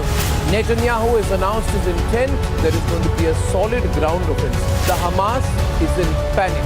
There is a definite division of the world order between those who believe that Israel has the right to retaliate for the killing of its people, for the murder of its babies, for the rapes on Israeli women, and for the abduction of children and the elderly. And on the other side, the wokes. Everything you ask them, they say, look at the root cause. So-called liberals become the strongest support base for terrorists. Rape is not resistance, and murder has no morality. If you agree with me, take a stance. Say openly, but say with pride and say with aggression.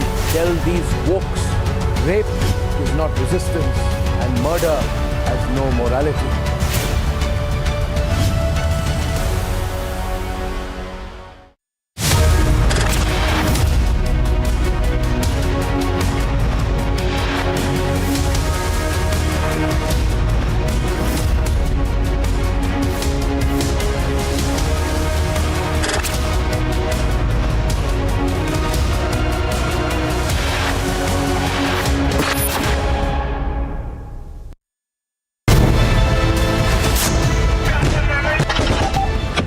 Right now we are reporting from the Cedroid. This is one of the area that is close to the militarized zone and is hardly 800 meters from the border. If even in the background you can see some of the exchange of fire that is taking place, we can expect something big from the Israel side because the ultimatum has ended. The Israel Prime Minister on the forefront and he has met the soldiers. That means everything is in place for the mega strike that the Israel is planning.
After a BJP MP writes to the Speaker accusing a TMC MP of taking bribes for questions.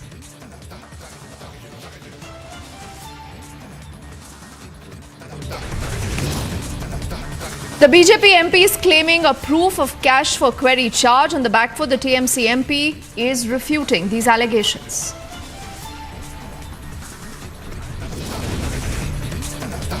Liquor Merchant Association alleges bribes for license under the Congress government in Karnataka.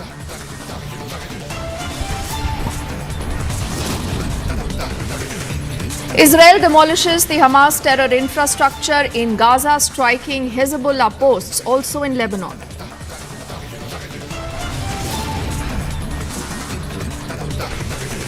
Three top commanders of Hamas are killed in a relentless airstrike as Israel goes all out.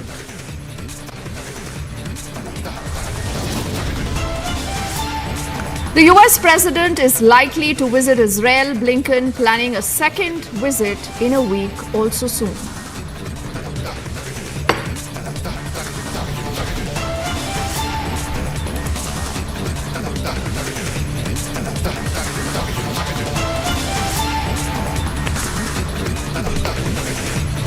And first up, let's get you the very latest that's coming in from Israel, where the situation continues to be volatile right now. In fact, there are reports that indicate that you could see a multi-front war also in the offing. Israel says we are ready. We will ensure that every element that has terror written on it is obliterated completely. Joining us live right now is also our colleague Alicia, who's been tracking that story, and she has been crisscrossing, remember, different parts and borders of Israel to get you stories that have shocked us. Alicia, where about you at this point in time? What is it that you can tell us that's coming in right now? What has been happening? We have been reporting from Israel-Egypt-Gaza border. This is to the southernmost border. And earlier we saw there were hundreds of Markavas, which is known as the best tanks in the world. They were placed and they are being ready to move toward the southernmost border, which is to the Egypt and Gaza border. Not only this, but a short while from now that we even saw that it was BMP which was even moving towards the Gaza side. So there are more and more tanks which is being brought up and they are being sending towards the southern side. There are forces which has been completely alert mode, and as per the statement that has also been given by the Prime Minister Benjamin Netanyahu, clearly saying there is no ceasefire. Right after which we even been seeing the statement that has been coming, whether it is from the IDF and ISA, which made an announcement of the commander of the Hamas Southern District of National Security who was killed. It was IDF fighter jets, helicopter and aircraft that are continuing to strike terror targets in the Gaza Strip. Even the fact the 24 hours ultimatum that has already been given, not only this, but also 3 hours of safe passage was also given to the people who were residing in the northern side, have been asked to be at the safer place. They should evacuate to the southern side. But those who have not left will be targeted because it was Israel who's been saying that the civilians are not the target, but the people who have been staying there will come under the strike, which is being continuing by the IDF. But now there are IDF struck approximately around 250 military targets, and that is mostly in the northern Gaza Strip. And based on the intelligence by the ISA and IDF, where the Mutaz Eid, the commander of the Hamas Southern District of National Security, was also been killed. Okay, and Alisha, there has been a lot of concern, particularly also from now world capitals, whether this is going to be a multi-front war. You know, will we see more countries in West Asia participating now in this? And could there be more proxy players involved in this war? Now, what is it that you can tell us about what you've heard from the IDF so far, the preparations also by Israel, and how have different world capitals responded to what has happened in the last 10 days? Well, the preparation, as far as the preparation is concerned, we have been witnessing it's a Markavas which has been ready, the Markava which has the capacity, which has been the advanced technology tank, which has there are 4 variants armed tank which is equipped with a 120 mm cannon, a heavy 12.7 mm machine gun, and a 7.62 mm machine gun. And Israel has been processing up to 600 Markava.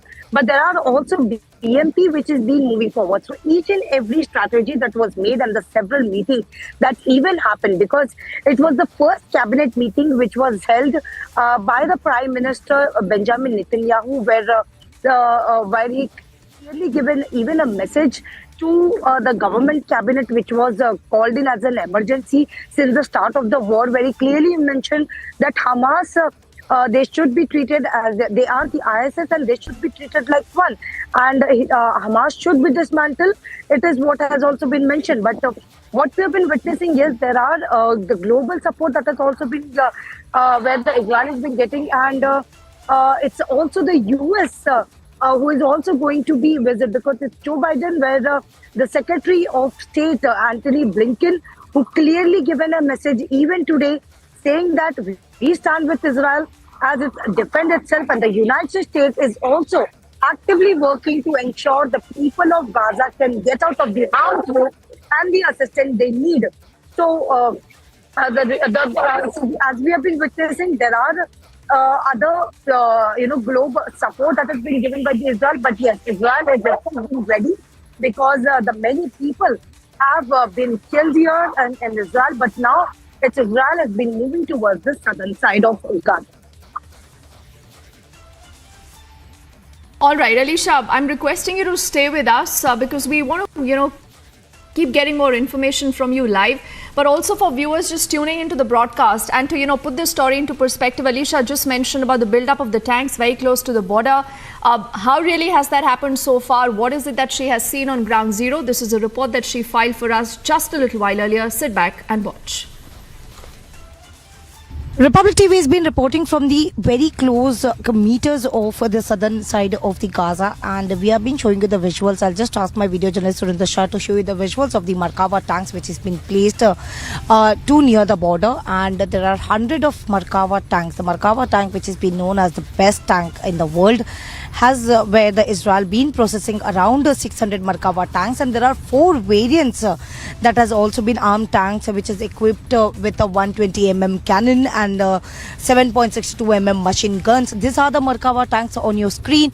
As you see, we have been traveling continuously to each and every part of the Gaza Strip, and we have been trying to show all the visuals that has been which is being placed here. And importantly, here are the Markava tanks which is being placed here and ready to move towards the Gaza Strip.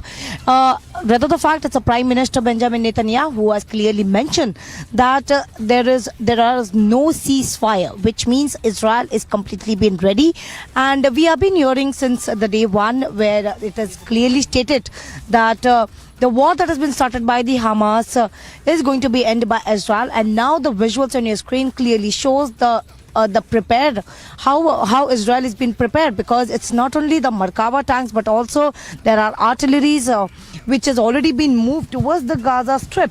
And your visuals on your screen, exclusive only on Republic TV. As you see, these are the Merkava tanks, one of the best tanks in the world, which has been placed here, and they are ready to move. We are being reporting from the southern side of the Gaza. We are just near to the southern border of the Gaza Strip, and you see there are hundreds of Merkava tanks which is being placed here along with the IDF. They have been making all the strategy and the planning to move towards this, and now there were several of the reports saying that there are ceasefires between the Gaza as well as the Israel, but now the Prime Minister clearly stated there is no ceasefire. With video journalist Surinder Shah, this is Alisha for Republic TV. Let's give you more details on what's been happening and the very quick diplomatic visits. We are learning that Antony Blinken has yet again landed in Israel just a short while ago. This is for a series of meetings that he's expected now to take place with leaders of the Israeli government. He was there just a few days ago. He's met, remember, with Benjamin Netanyahu, and he's underscored how it's important right now to have a quick response to what has happened. And he's also said that the US will always have Israel's back. Not just that, then he's also moved and toured 6 Arab nations, at the end of which he said that the Arab states are determined to not let the Israel-Hamas war spread, is again something that Antony Blinken actually has said. I want to see if we can get back our colleague Adisha, who's joining us live and has been telling us more details about what's been happening. But like I said, he's also toured in the last few days about 6 Arab nations. Again, those are nations that do hold a lot of sway, remember, in that particular region. And the concern is that this does not become a multi-pronged war, and there are no proxy players in this war, and the situation is de-escalated. Now, he's met with leaders in Qatar, in Jordan, in Bahrain, in the UAE, also in Saudi Arabia and Egypt, and he said that the Arab states are determined to not let this war spill over. Before we get you more live details of what has happened so far vis-a-vis that visit of Antony Blinken, sit back and watch what we've also heard from Benjamin Netanyahu a little earlier, followed by reactions also coming in from the government there in Israel. זו הישיבה הראשונה של ממשלת החירום הלאומית. אנחנו פועלים סביב השעון בעבודת צוות בחזית אחידה. האחדות בתוכנו מעבירה מסר ברור לעם, לאויב ולעולם. ראיתי את הלוחמים הנפלאים שלנו שנמצאים עכשיו בקו החזית. הם יודעים שהעם כולו עומד מאחוריהם. הם מבינים את גודל המשימה.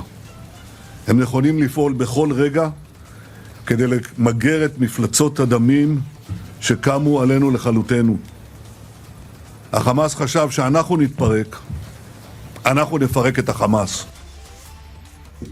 The responsibility for their lives and their well-being lays on Hamas, the same as the responsibility of the casualties in the Israeli side of the border and in the within the Gaza Strip. Hezbollah, that is similar to Hamas because it's both Hamas and Hezbollah are financed and controlled by Iran and are doing the job of Iran. The terror government of Tehran is trying to create another front for Israel. We've sent a lot of messages to the Lebanese government. It's your responsibility. If Hezbollah will enter this war, they will pay a huge price. And Lebanon will pay a huge price for doing that.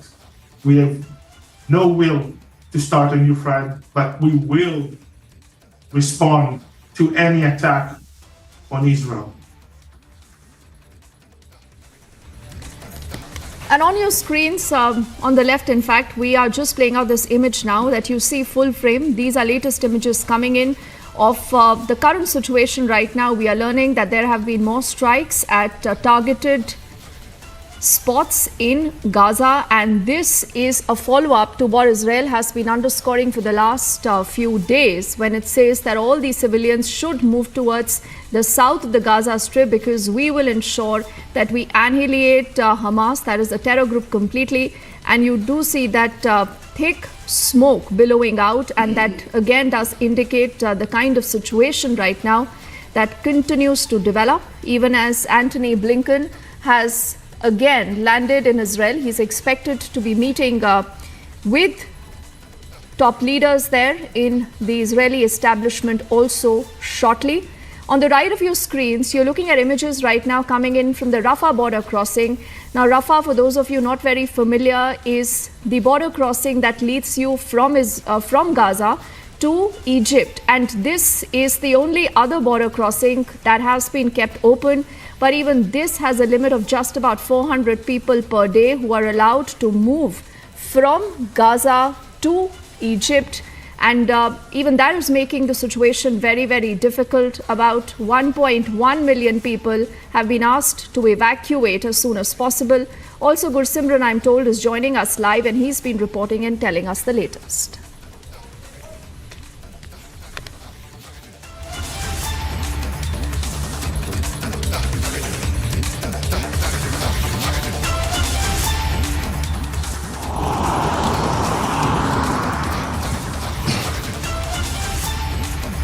देखिए यहाँ पर सुरक्षा बढ़ा दी गई है। आप देखेंगे तो सेना के बड़े वाहन जा रहे हैं। इजिप्ट बॉर्डर की बात की जाए या बॉर्डर इसराइल की बात की जाए, क्योंकि यहाँ पर खासतौर पर एक पट्टी बनाई गई है जो कि कोशिश कर रही है कि लगातार कोशिश यहाँ पे है कि ज्यादा से ज्यादा जो सुरक्षा बल हैं उन्हें भेजा जा सके।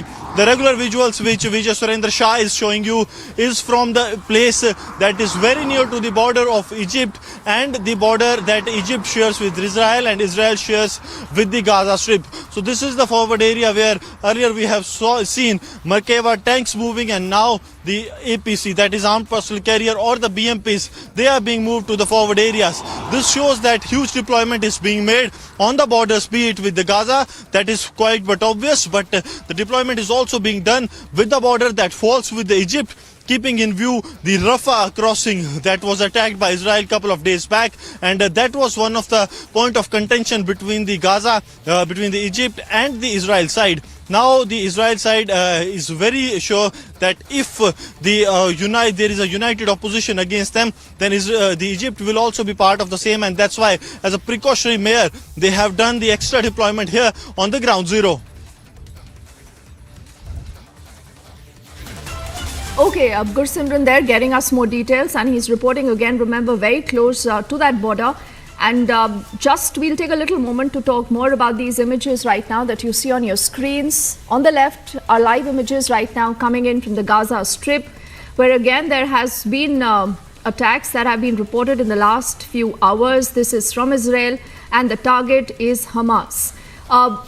Also, there has been an evacuation call that has been made for close to about 1.1 million people who are living particularly in North Gaza. And they don't have too many options. One of the options that they possibly do have now is the Rafah border crossing, from where you're looking at these images on the right of your screens.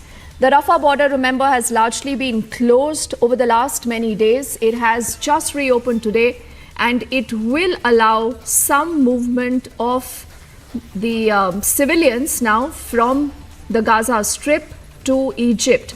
But like I said, that there is a cap of 400 people per day. Would this cap be increased? Would more people be allowed to move out as Israel continues to prepare for its ground invasion?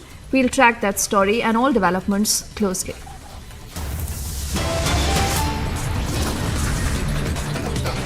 With this, we head into a quick break. But on the other side, back home, there is a huge controversy after a BJP MP has written to the Speaker. He's accusing a TMC MP of taking bribes for questions.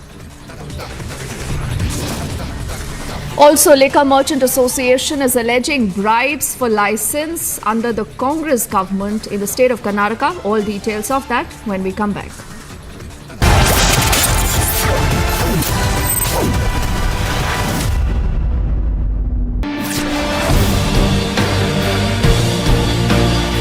We have been reporting from Yakhini, which is less than 500 meters towards the Gaza city. The forces who are very much confident and ready to fight against Hamas terrorists. This time they want to finish the war. They are going to finish the Hamas terrorists, is what the Israel has been speaking from the first day.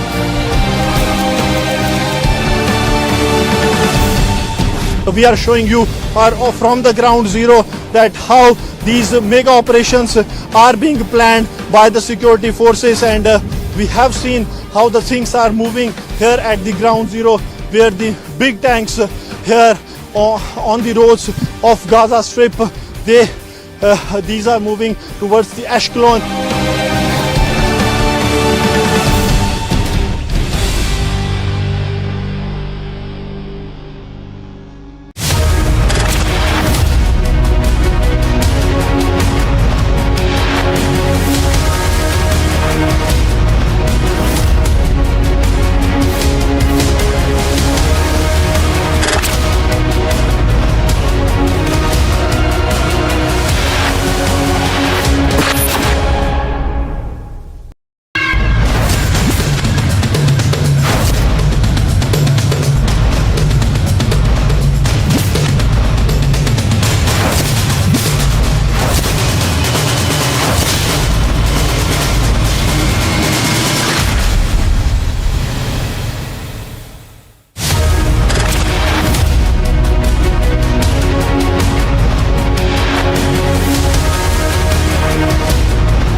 More details are coming in from Israel right now. Fighter planes, helicopter gunships and the IDF aircraft continue to attack terrorist targets in the Gaza Strip.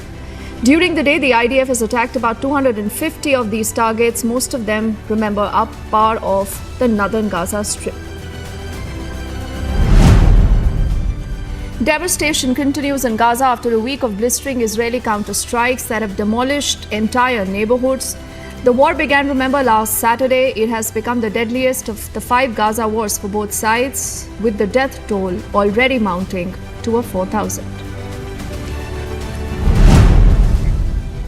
The Israeli Defense Forces earlier released a body cam footage of a Hamas terrorist who they said infiltrated Israel on the 7th of October, was killed by security forces.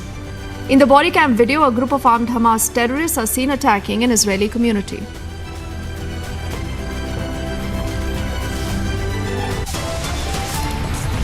After a quick break, we'll have details of the other top focus story we are tracking closely. A BJP MP claims there is proof of cash for query charge on the back foot. The TMC MP is refuting those allegations. Also, Liquor Merchant Association is alleging bribes for license under the Congress government in Karnataka.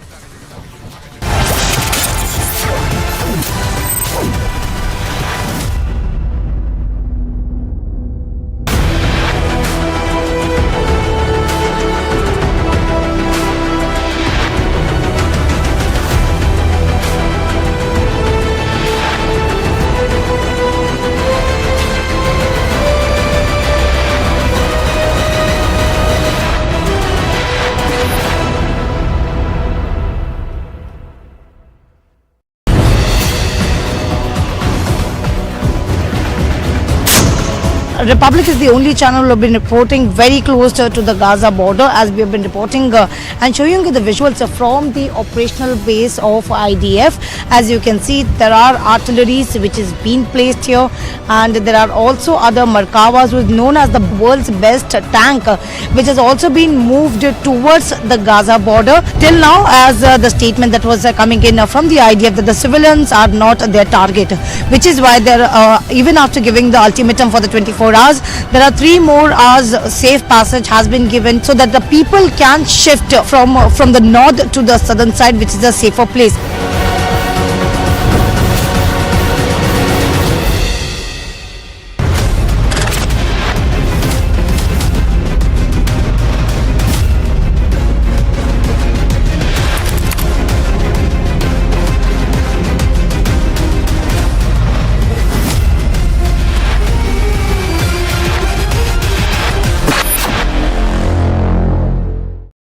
Israel has started to bombard Gaza in retaliation for the act of barbaric terror unleashed on the people of Israel. Netanyahu has announced his intent. There is going to be a solid ground offensive. The Hamas is in panic. There is a definite division of the world order between those who believe that Israel has the right to retaliate for the killing of its people, for the murder of its babies, for the rapes on Israeli women, and for the abduction of children and the elderly. And on the other side, the wokes. Everything you ask them, they say, look at the root cause. So-called liberals become the strongest support base for terrorists. Rape is not resistance, and murder has no morality.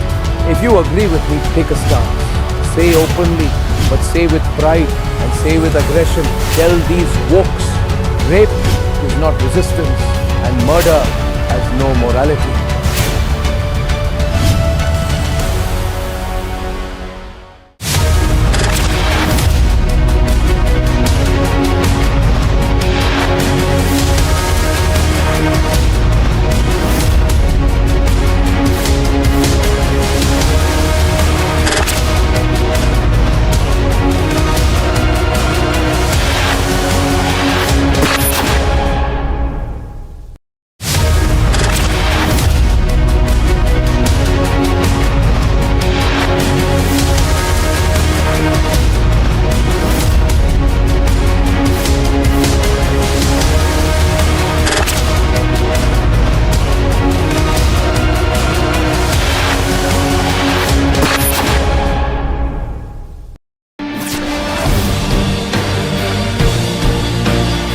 We have been reporting from Yakhini, which is less than 500 meters towards the Gaza city.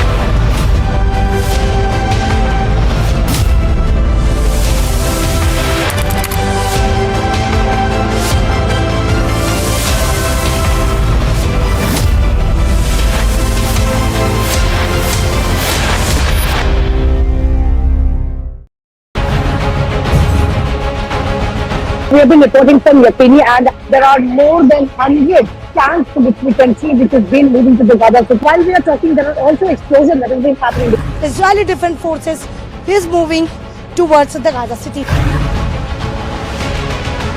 Preparation has begun for the mega attack that the Israel has prepared on the ground zero, and these are the never seen visuals on the roads of Israel ever before, because there has not been this massive deployment on the ground zero by the Israel forces. But these tanks here on the ground zero, this shows that how this is going to have the impact on the nefarious designs of the enemy.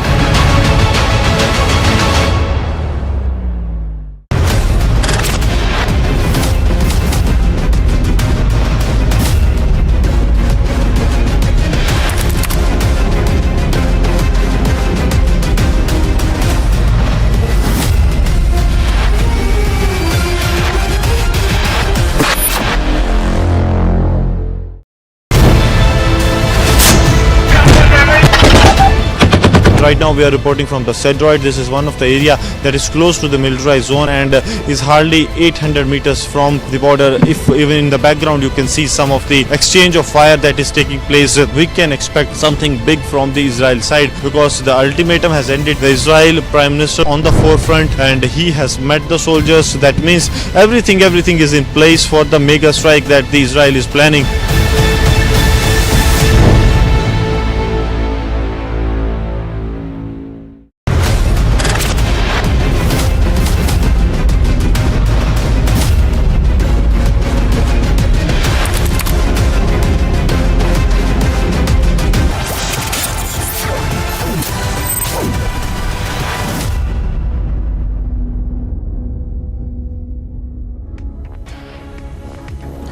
Very good afternoon and thank you for tuning in. You're watching Live and Breaking at 4 p.m. I'm Suesha Sound. We continue to get you more ground reports when it comes to the Israel-Hamas conflict. Also other top stories that are making news. First, a quick check of the headlines we're tracking.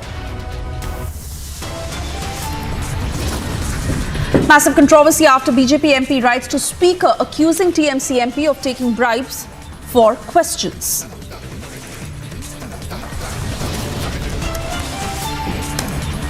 BJP MP claims proof of cash for query charge on the back foot. TMC MP refutes allegations.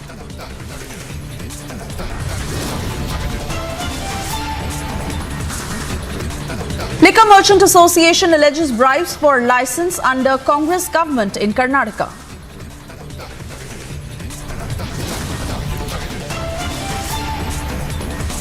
Israel demolishes Hamas terror infra in Gaza, strikes Hezbollah posts in Lebanon.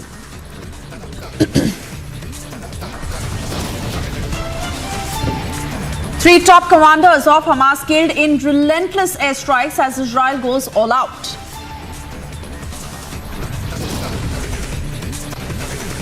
US President Joe Biden likely to visit Israel. Blinken plans second visit in a week.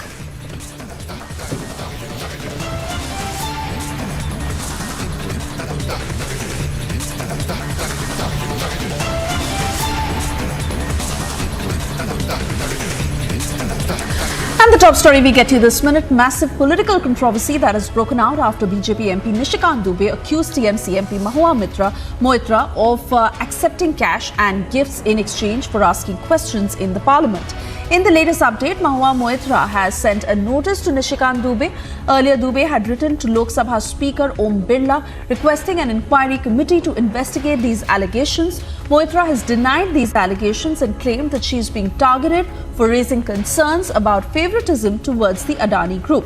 Listen in to all the responses that have come in so far.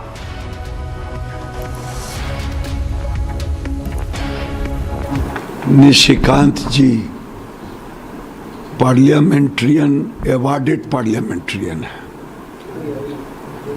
और वो जब खड़े होते हैं तथ्यों के साथ खड़े होते हैं और उनकी विश्वसनीयता है पार्लियामेंट में। अगर पत्र लिखा है तो उनके प्रीवियस विश्वसनीयता को नकारा नहीं जा सकता। महुआ मित्रा और टीएमसी ने विश्व की सबसे बड़ी पंचायत भारत के निष्पक्ष लोकतंत्र और भारत के सबसे बड़े लोकतंत्र के मंदिर की मर्यादा का अपमान किया है, हनन किया है। पूरे विश्व में भारत व भारत की सदन की अपमान किया गया। किस तरह टीएमसी पूरी तरह भ्रष्टाचार व लोकतंत्र के सबसे बड़े मंदिर को, वहां की मर्यादा को तार तार कर रही है। यह स्पष्ट हो चुका कि लोकसभा स्पीकर को इन संगीन आरोपों पर हाई पावर कमेटी बनाकर जांच करनी चाहिए, कठोर दंड देना चाहिए कि किस तरह एक संसद सदस्य ने सदन की अपनी लॉगिन आईडी किसी और को दे दी और वो कहां से ऑपरेट हुई है, क्यों दी, किसने दी, क्यों इस्तेमाल हुई, क्या मिला, क्या दिया, इसकी जांच होनी चाहिए और पूरी का पूरा ये गठबंधन गठबंधन जो है ये भ्रष्टाचार, परिवारवाद में पूरी तरह लिप्त है। इनका अहंकार और उनकी भ्रष्टाचार की लिप्सा देश के सदन का अपमान कर रही है। और निशिकांत दुबे जी ने जो आरोप लगाया गंभीर आरोप है, वो उसको जो प्रिविलेज कमेटी है उसको तुरंत उसको ऊपर कार्रवाई करना चाहिए। बंगाल की जनता की मांग है। आप क्या मांग कर रहे हैं? आप क्या मांग कर रहे हैं? वो प्रिविलेज कमेटी के करना चाहिए। आरोप बहुत गंभीर है। निशिकांत दुबे बहुत सीनियर एमपी है, हमारी लीडर है, पार्लियामेंट का जुझारू वक्ता है। निशिकांत दुबे जी ने जो आरोप लगाया, सुप्रीम कोर्ट को एक लॉयर ने जो आरोप लगाया, उसके ऊपर प्रिविलेज कमेटी को तुरंत कार्रवाई होना चाहिए। बंगाल का जनता ने ये उम्मीद करता है प्रिविलेज कमेटी के ऊपर। दादा, पैसे लेकर सवाल करने में 10 सांसदों की सदस्यता जा चुकी है, इसलिए इसमें बहुत बढ़िया तगड़ा इंसिडेंट है। उसको प्रिविलेज कमेटी को इसको as early as possible please take up this issue. Mahua Moitra ने जो सवाल पूछा है वो सवाल देश के अंदर में बुनियादी सवाल है, और लोकसभा में और राज्यसभा में कौन क्या प्रश्न पूछेगा यह भी अधिकार मोदी तंत्र में केवल और केवल मोदी सरकार के साथ रहने वाले लोगों को है। यह अधिकार नहीं है, लोकतंत्र है, और लोकतंत्र में किसी को प्रश्न पूछने की आज़ादी है। किस बात का पैसा लेती है भाई? आप प्रमाण दीजिए, किसी के बारे में अनर्गल आरोप लगा दीजिएगा। और सीएजी की रिपोर्ट आई कि द्वारिका एक्सप्रेसवे में 200 से ज्यादा करोड़ का सड़क बना, इस पर जुबान खामोश। भ्रष्टाचार का तो नग्न रूप इस देश के राजनीति में अगर देखना है तो आदरणीय नरेंद्र मोदी जी के शासनकाल में। Nikita joining us live on the broadcast. Nikita, it is the BJP versus TMC once again. In fact, this time a direct fight between Mahua Moitra and Nishikant Dubey, where Moitra has denied all the allegations that have been levelled by Nishikant Dubey. But the latest, of course, being that she has sent a notice to Nishikant Dubey. He has also approached the Lok Sabha Speaker regarding this matter. How do you see this fight escalating further? And in terms of, the weight to these allegations, how does that come about? Absolutely, Suyesha, as you just said that this is BJP versus TMC going on. And also Mahua Moitra has just sent a legal notice to BJP MP Nishikant Dubey, saying that this is because of some personal vendetta that Nishikant Dubey is writing all this against her and is putting all these allegations on her. I must take you back to yesterday when Nishikant Dubey, Member of Parliament and member of Bharatiya Janata Party, alleged in his letter, he wrote a letter to Om Birla and he said that Mahua Moitra has been taking cash for all the questions she has been asking in the Parliament. And he also said that since from 2019 to 2023, she asked something somewhat around 61 questions, and out of those 61 questions, at least 50 were more of questions for cash, as in she was paid by a company interested in these questions. The letter also further goes on to say that it was a business company, a big major businessman of India, who had prompted Ms. Moitra to ask these questions in the Parliament, as he was targeting another business tycoon. Nishikant Dubey has also mentioned in his letter that how Mahua Moitra has gone ahead and also linked Adani company to Prime Minister Narendra Modi and also our Home Minister Shri Amit Shah in all those questions that she has been asking in the Parliament. Now the latest development is that Mahua Moitra has also sent a legal notice refuting all these allegations. Earlier she had not refuted the allegations clearly as such, but she has said that she is open for any sort of inquiry in this matter. The letter that Nishikant Dubey has written to Om Birla about her. In that letter, Nishikant Dubey also went back to 2005-06 when something like this cash for query case had taken place and at least 10 member of parliaments were expelled for the same matter. And so he has also asked for expulsion of Mahua Moitra for the same thing. He has also said that this is contempt of parliament, which is the house of democracy, by the MP, by the TMC MP. And he's also further added that this is breach of privilege on her part to ask questions not in the interest of the nation, but in the interest of a businessman who seeks to bring down another major business company. The latest development is also that Shri Nishikant Dubey has written another letter to the IT ministry, because another angle had come in this whole case based on the investigations done by advocate Anand Jay, that Mahua Mitra's user ID and login credentials, as she's member of she's member of Lok Sabha, her credentials were available to this business company, and they were using her user ID and password to log into her Lok Sabha credentials and post questions on her behalf. Questions which were aimed at bringing down the rival business company, which in this case is the Adani Group, and also questions targeting Prime Minister Narendra Modi and Amit Shah. So now this whole case is taking a new turn, as 3 letters have been written. First, yesterday was Nishikant Dubey's letter to Speaker Om Birla about Mahua Moitra, where he had said that she had been taking money for all the questions she has been asking in the Indian House of Democracy from 2019 to 2023. In the same letter, he had also said that she had taken something around 75 lakhs. Around 75 lakhs was paid to Ms. Moitra before 2019 to contest the elections and for the funding of the campaign. The letter further added that an additional sum of 2 crores were also transferred to Ms. Moitra's accounts, and she had also received a lot of gifts in the form of Apple products and designer bags, designer shoes, some 50 sets from the businessman, from the rival businessman company, which was targeting the Adani Group through Ms. Moitra's questions in the parliament. So this is a big case of contempt of privilege, contempt of the parliament. And Nishikant Dubey has also urged that Article 120C should be applied against Ms. Moitra in this whole case. Now it is to be seen that after the involvement of IT ministry, as Ms. Shri Dubey has written a letter to the IT ministry to investigate the matter, where it has been alleged that Ms. Moitra had made her login credentials available to the accused business company. Now a letter has been written and it is yet to come out. It is yet to be ascertained if such sensitive ID credentials were passed on to a business company to post and ask questions on behalf of the TMC MP.